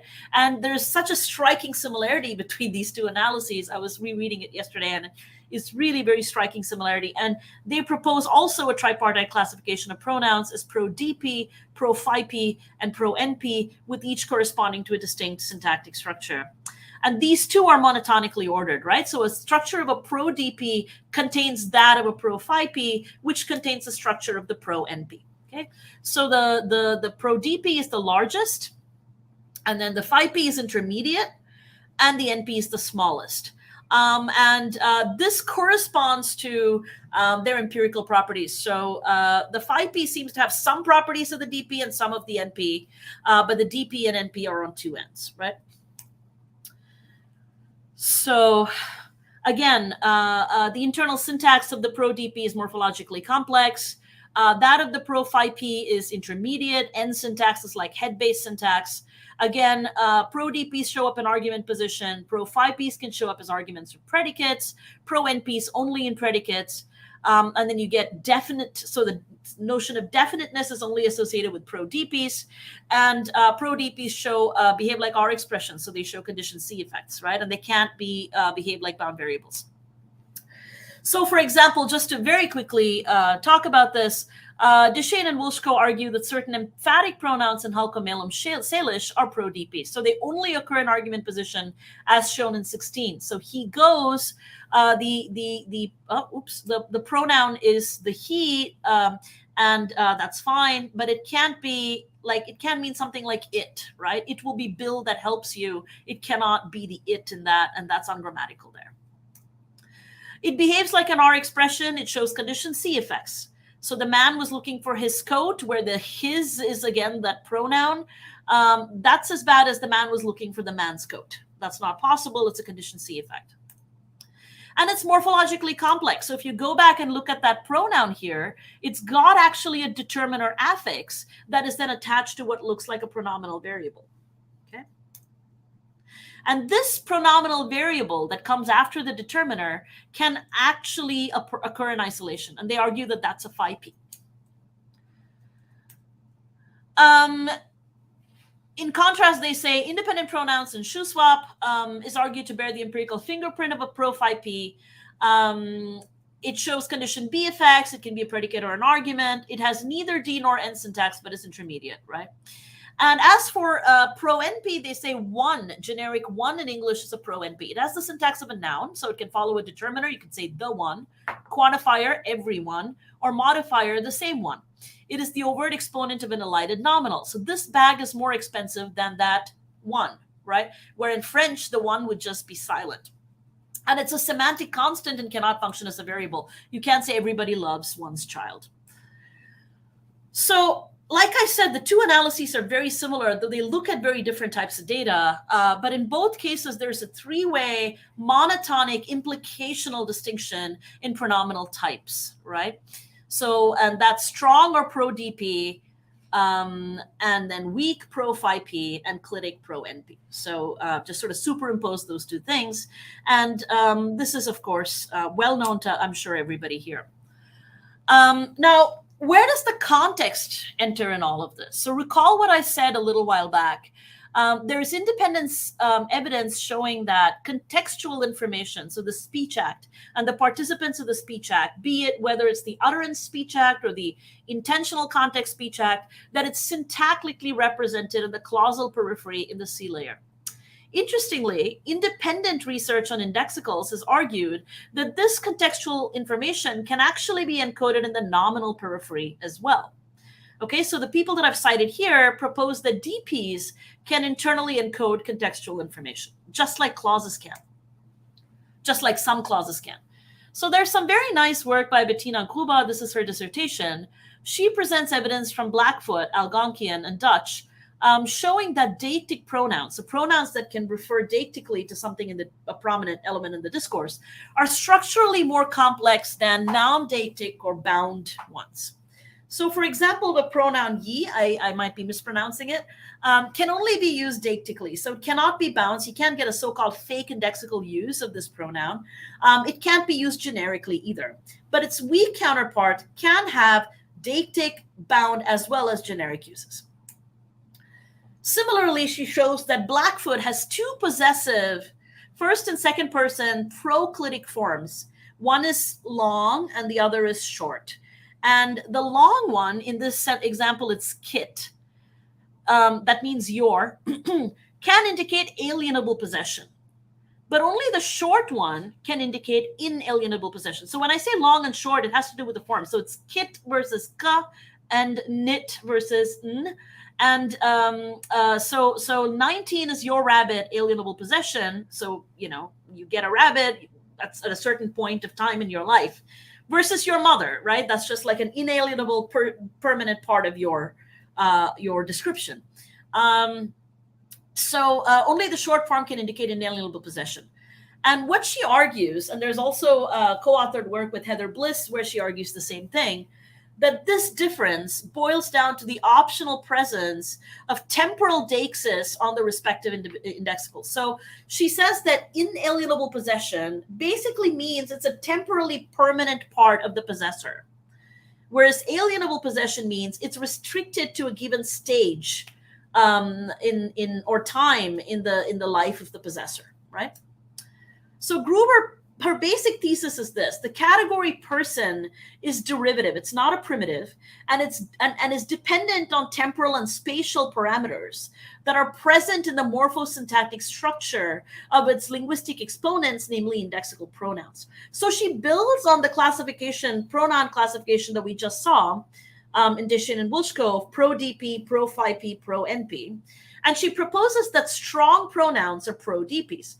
But crucially for her, this D-head hosts contextual information, okay? So it hosts specifically a temporal component, which can temporally restrict the interpretation of the individual.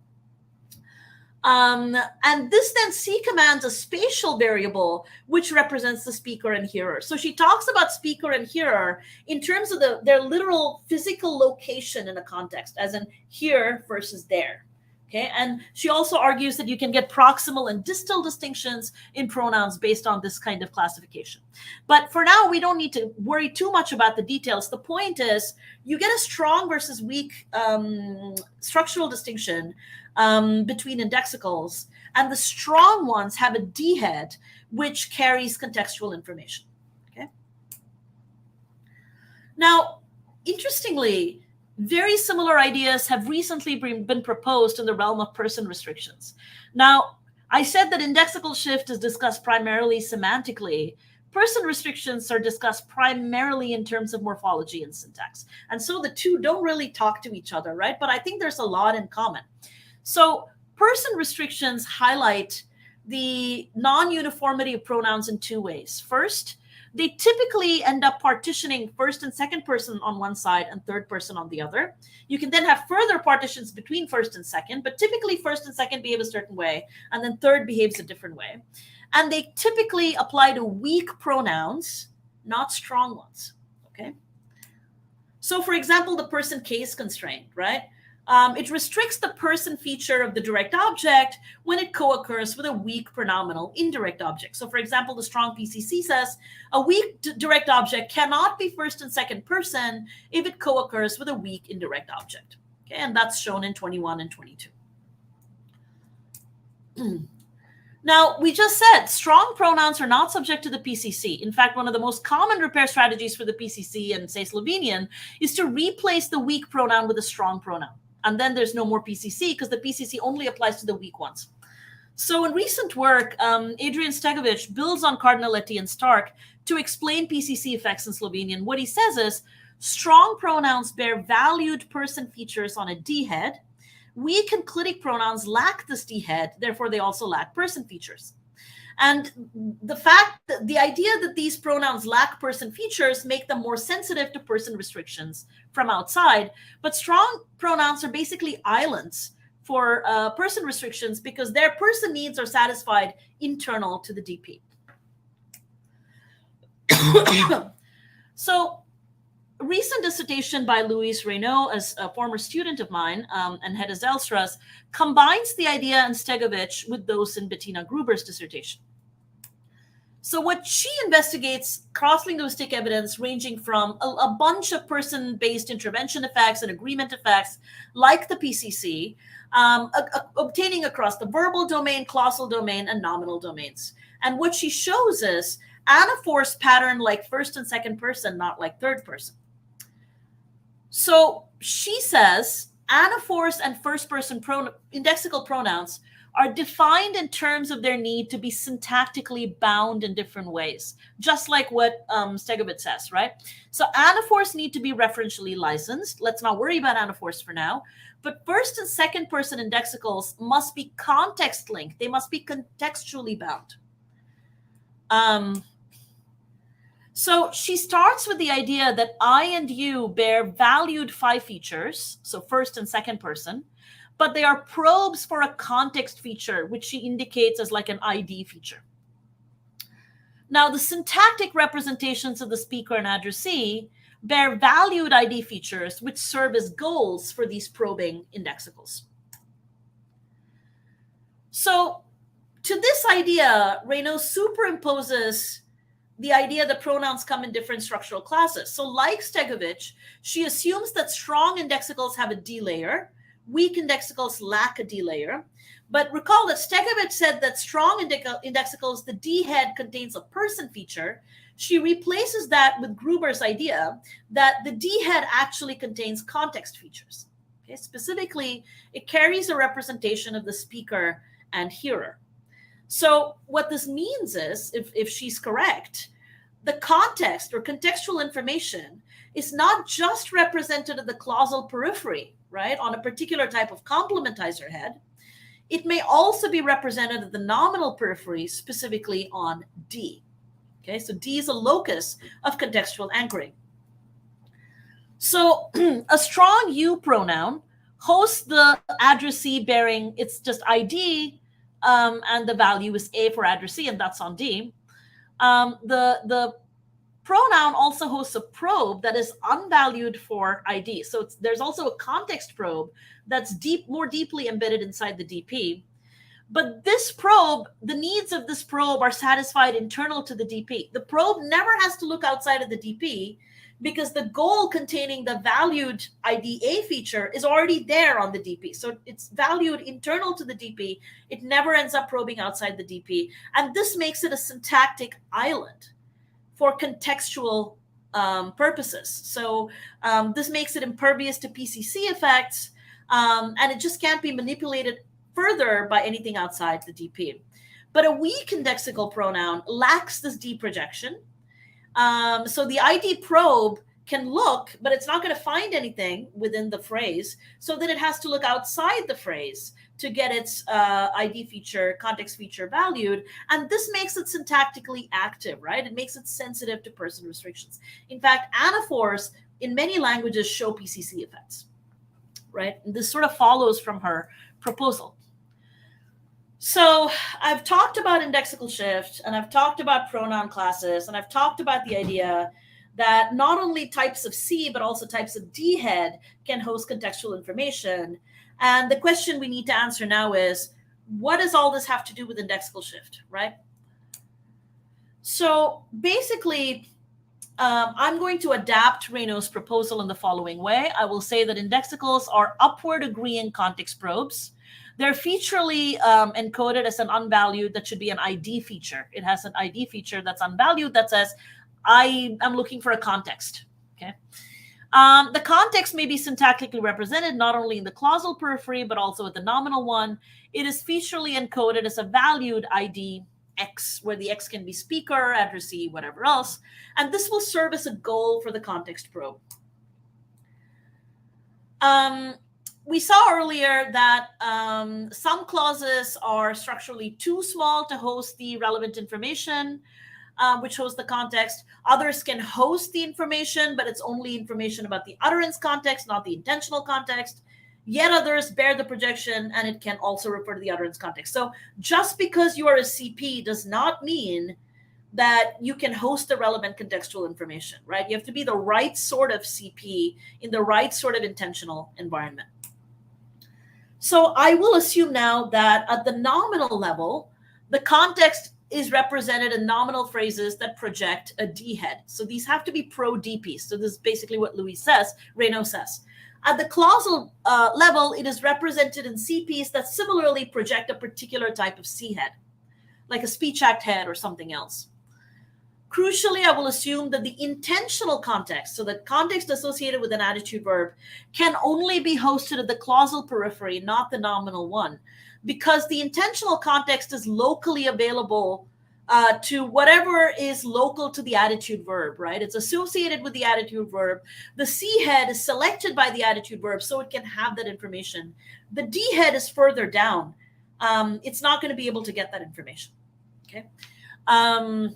I mean, there would be a phasal restriction, first of all. So the nominal periphery, the D head, cannot host the intentional context. It can only host the utterance context.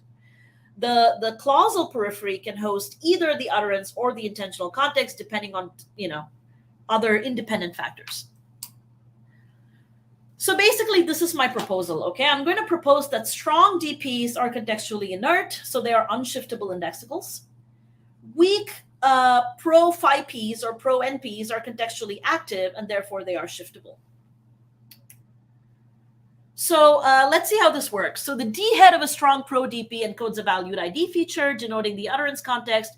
It C commands the ID probe inside the phi P complement. ID, the context probe is valued within the DP, and like we saw earlier, this makes it contextually inert. It's an island. It can't be shifted. Even if it lies in the scope of the monster, it can't be shifted, right? So it's like a proper name at this point. A weak pro-phi P lacks a D head, so it also lacks any representation of the context. This makes it context dependent as a phrase, therefore shiftable. So ID will continue to probe outside the nominal. If the clausal periphery hosts a representation of the context, it's going to be valued by this. And if this context is the utterance context, the indexical is not shifted. If it is the intentional context, then it will be shifted. Now, if the clausal periphery just doesn't have any contextual information, let's say it's a truncated, restructured clause that's just not big enough to carry that information, then agree is going to fail. Okay, the indexical is just not going to agree with anything, and then it's going to refer to the utterance context by default. So these are the structures. So unshiftable strong U, for example, is going to be a pro-DP.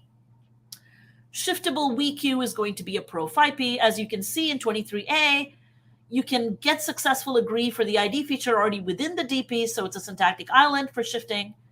The phi-p, it's not a syntactic island, it's open to shifting. So if there is a representation of the context containing the intentional context parameters that C commands it, so a monster of the right shape, then it will be shifted. So what does this mean? This means that shifty or monstrous, in previous work, I argued that indexical shift is syntactic because it can affect agreement, which is a syntactic operation. The current proposal argues that indexical shift is syntactic based on independent research on pronoun classifications and the representation of the context on D. Okay, so this is a new way to sort of argue for the same thing. There are two empirical predictions that my proposal makes. I want to go through these quickly.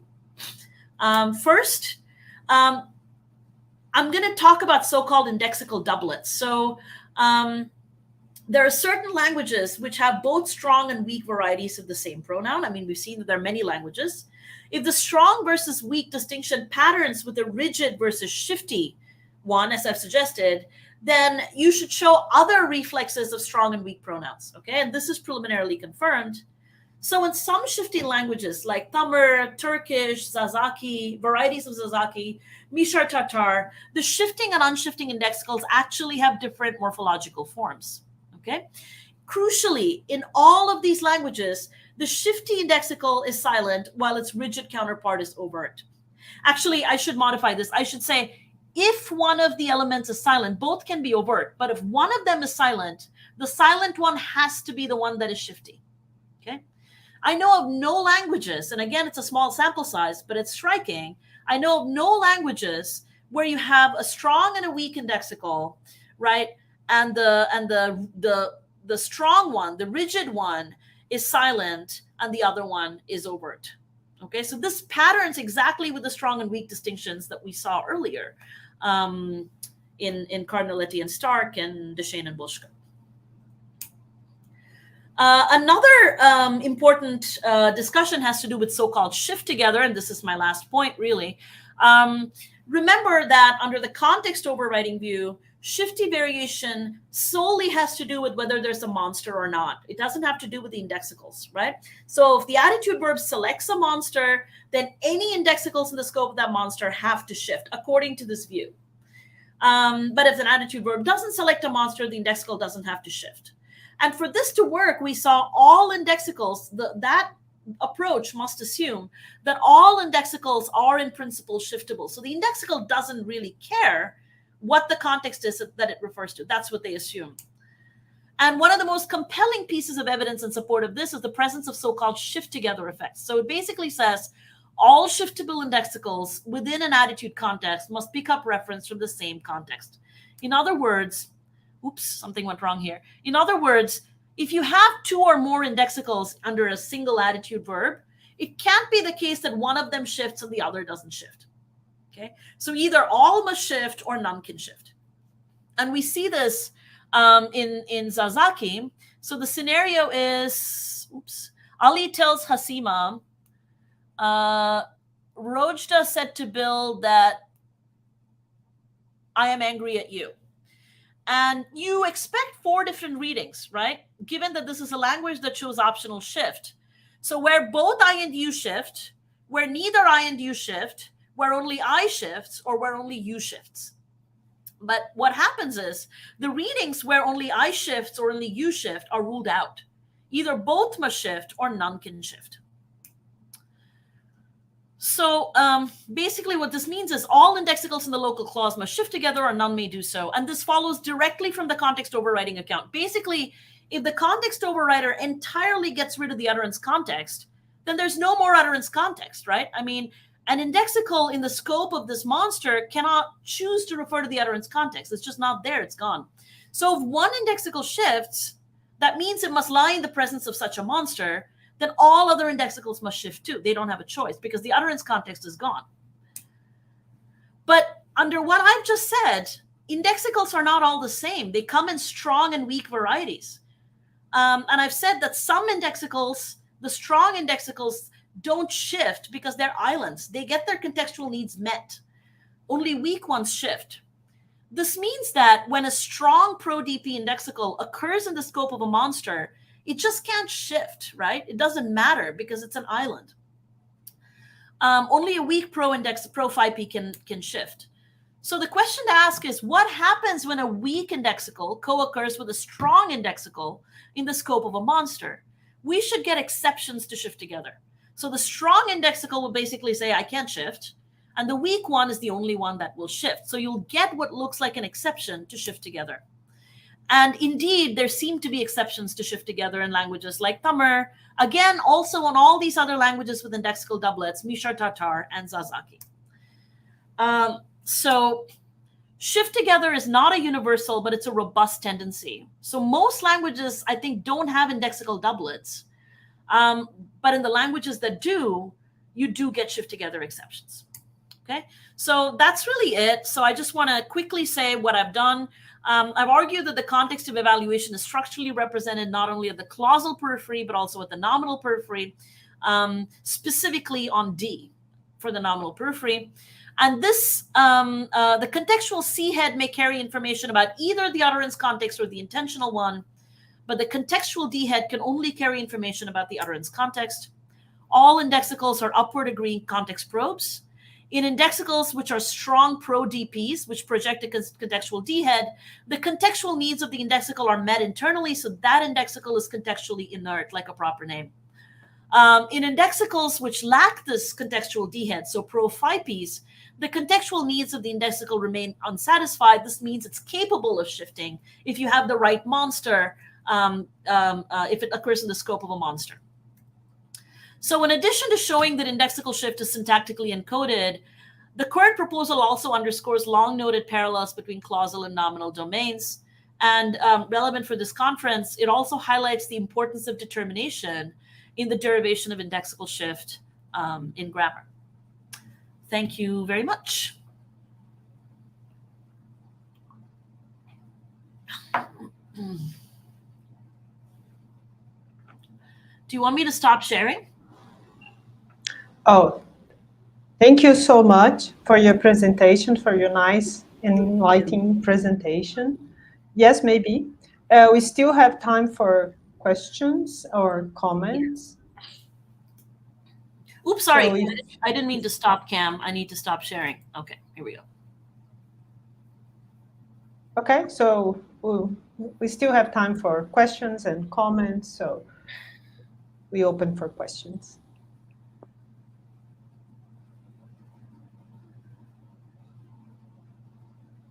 If nobody has a question, I have, so I'm just gonna wait a little bit.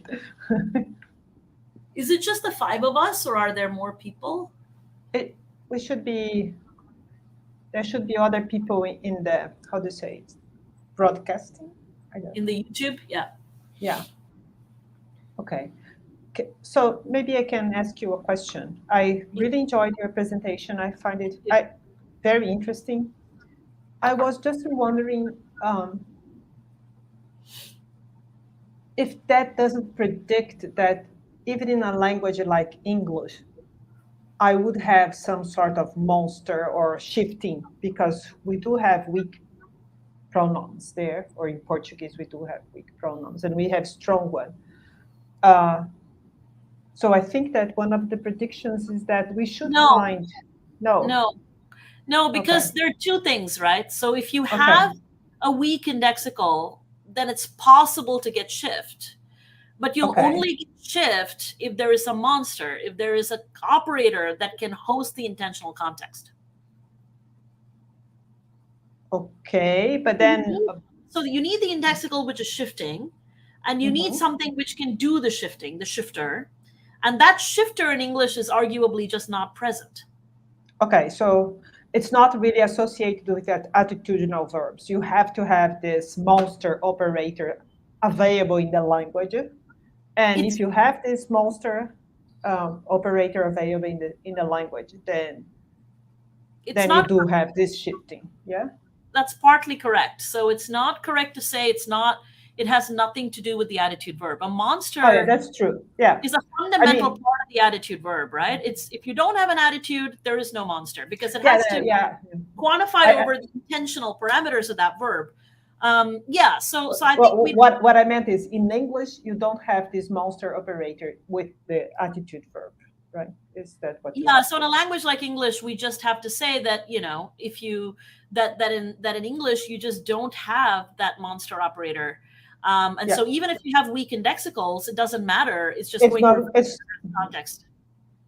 so you need this monster operator in order to have this shifting. You need both. You need both the weak You need indexical, both, which yeah. can shift. You need two. It's like two pieces of a puzzle. You need the thing that can manipulate the context variable, and you need something else which has a contextual variable that can be manipulated.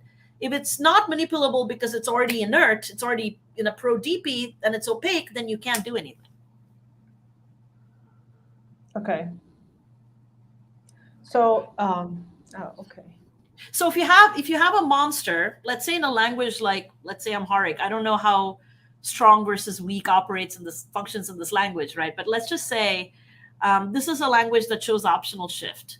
So the way to talk about it would be to say, in a sentence in Amharic where you do get shifting, you have the monster operator, and you also have a weak pronoun, and so you get shifting. And if you have the monster operator and a strong pronoun, you're not going to get shifting. If you're going to have a weak indexical and no monster, you're not going to get shifting. So in most cases, you're not going to get shifting. You're only going to get shifting if you have a weak indexical with a monster. That's it. So in that language that I don't remember which one is it, Amharic, that is obligatory to have the shifting. So what you would expect there is, of course, the monster operator, and you expect it to be a weak pronoun always. There are two ways to get it, right? So there are two ways to get. There's only one way to get shifting. The only way to get shifting is if you have a structure where you have a monster and a weak indexical. If you have no monster and a weak indexical, it doesn't matter. You're not going to get shifting. If you have a no monster and strong indexical, no shifting. If you have a monster and a strong indexical, no shifting. So a language like Amharic where you get optional shifting, it must be because you either get alternation between weak and strong indexicals, or you get alternation between whether a monster is present or not. But in a language that you always have this shifting, which I don't, then the prediction is that this guy must be a weak pronoun. Must be a weak pronoun, and the monster must always be there. Yeah. The monster must be there, but crucially, you cannot. You must have a weak pronoun there. It's crucially both. It's both parts. You have to have a monster and you have to have a weak pronoun. Yeah, but that's exactly what you predict. Yeah, you need both, and that means in this language, in all the embedded clauses where you get shifting, the monster is always there, and the indexical is always a weak indexical. So then, is this prediction borne out? I mean, I don't know. That would be a nice. Really new work. Yeah. But that's exactly the right kind of question to ask. I think we need to go and we need to look at a language that has obligatory shifting, like Slavey, in certain cases, and I need to say, okay, do I have independent evidence that shows that this shifting thing is always weak and it's not strong, right? And that's what I would predict. Yeah. There is evidence that, so in the indexical doublets that I talked about, so in Turkish, for example, or Mishar Tatar, which is also a Turkic language, the shifting indexical looks weak. It's not, it can't be pronounced. It's silent. Okay. And this is true in Tamil as well. The shifting I and U, they can't be pronounced. But you have an overt version of I and U in Tamil and Mishar Tatar as well, and these never shift. Oh, okay. So this is good evidence for what you were saying. But this is what I was talking about at the end of the talk, right? So this is like the indexical doublets, and that's in these, you have a few languages where you have both, the weak and strong, and in all these cases, if one of them is silent, it's always the one that shifts. Okay. So that's preliminary evidence, but a lot more work needs to be done because, as far as I know, these two things haven't really been connected before, and or not directly with respect to indexical shift. So I guess it's my job to go and sort of look at all these languages and try to convince people that's what's happening. Yeah. Thank you. It's Yeah, it's a nice proposal, and it's really new, at least to me, to put those yeah, two it's things interesting together. because yeah, thank you. I mean, it's interesting because I'm realizing that all these pieces, like it's like people working on person restrictions sort of go off to their corner and talk about like morphosyntax and agree and all that other stuff. People talking about indexical shift talk about philosophy of language and reference and it's interesting because they're sort of saying very similar things, right? They're talking about the representation of the context, and the people about person restrictions are talking about the presence of a D head on some pronouns and not others, but they aren't really putting them together. But they say a lot of the same things, just a different vocabulary. Okay, thank you. Any other questions or comments?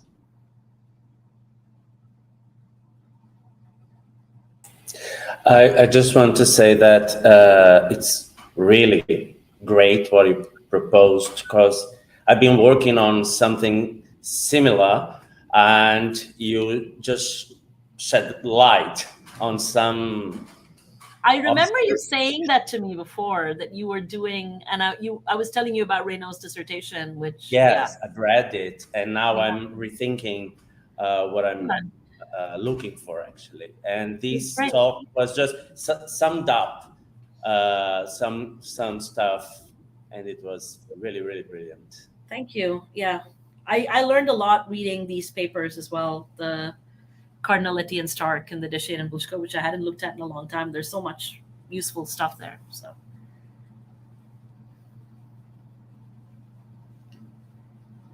Okay, so if we don't have any other questions, I think we should just thank you so much for this Thank you nice so much. talk, and we meet tomorrow. See you tomorrow at 9 o'clock, everybody. Okay. Right? Thank you. Yes, Thank you so much. tomorrow. Thank you very much, Sandia and Roberta, for mediating this afternoon. Tomorrow, the conference will be in person, but it will be broadcasted via YouTube, so you can interact online with us in person. So if we have questions, just put it in the chat, I guess. Yes, and then we project it in the conference, or ask to the presenters. Oh, we can also join on StreamYard. We can join on this. Yes. Oh, okay. Yeah. So thank you, people. See you tomorrow then. For those who are in Maceió, enjoy the beautiful afternoon. See you tomorrow.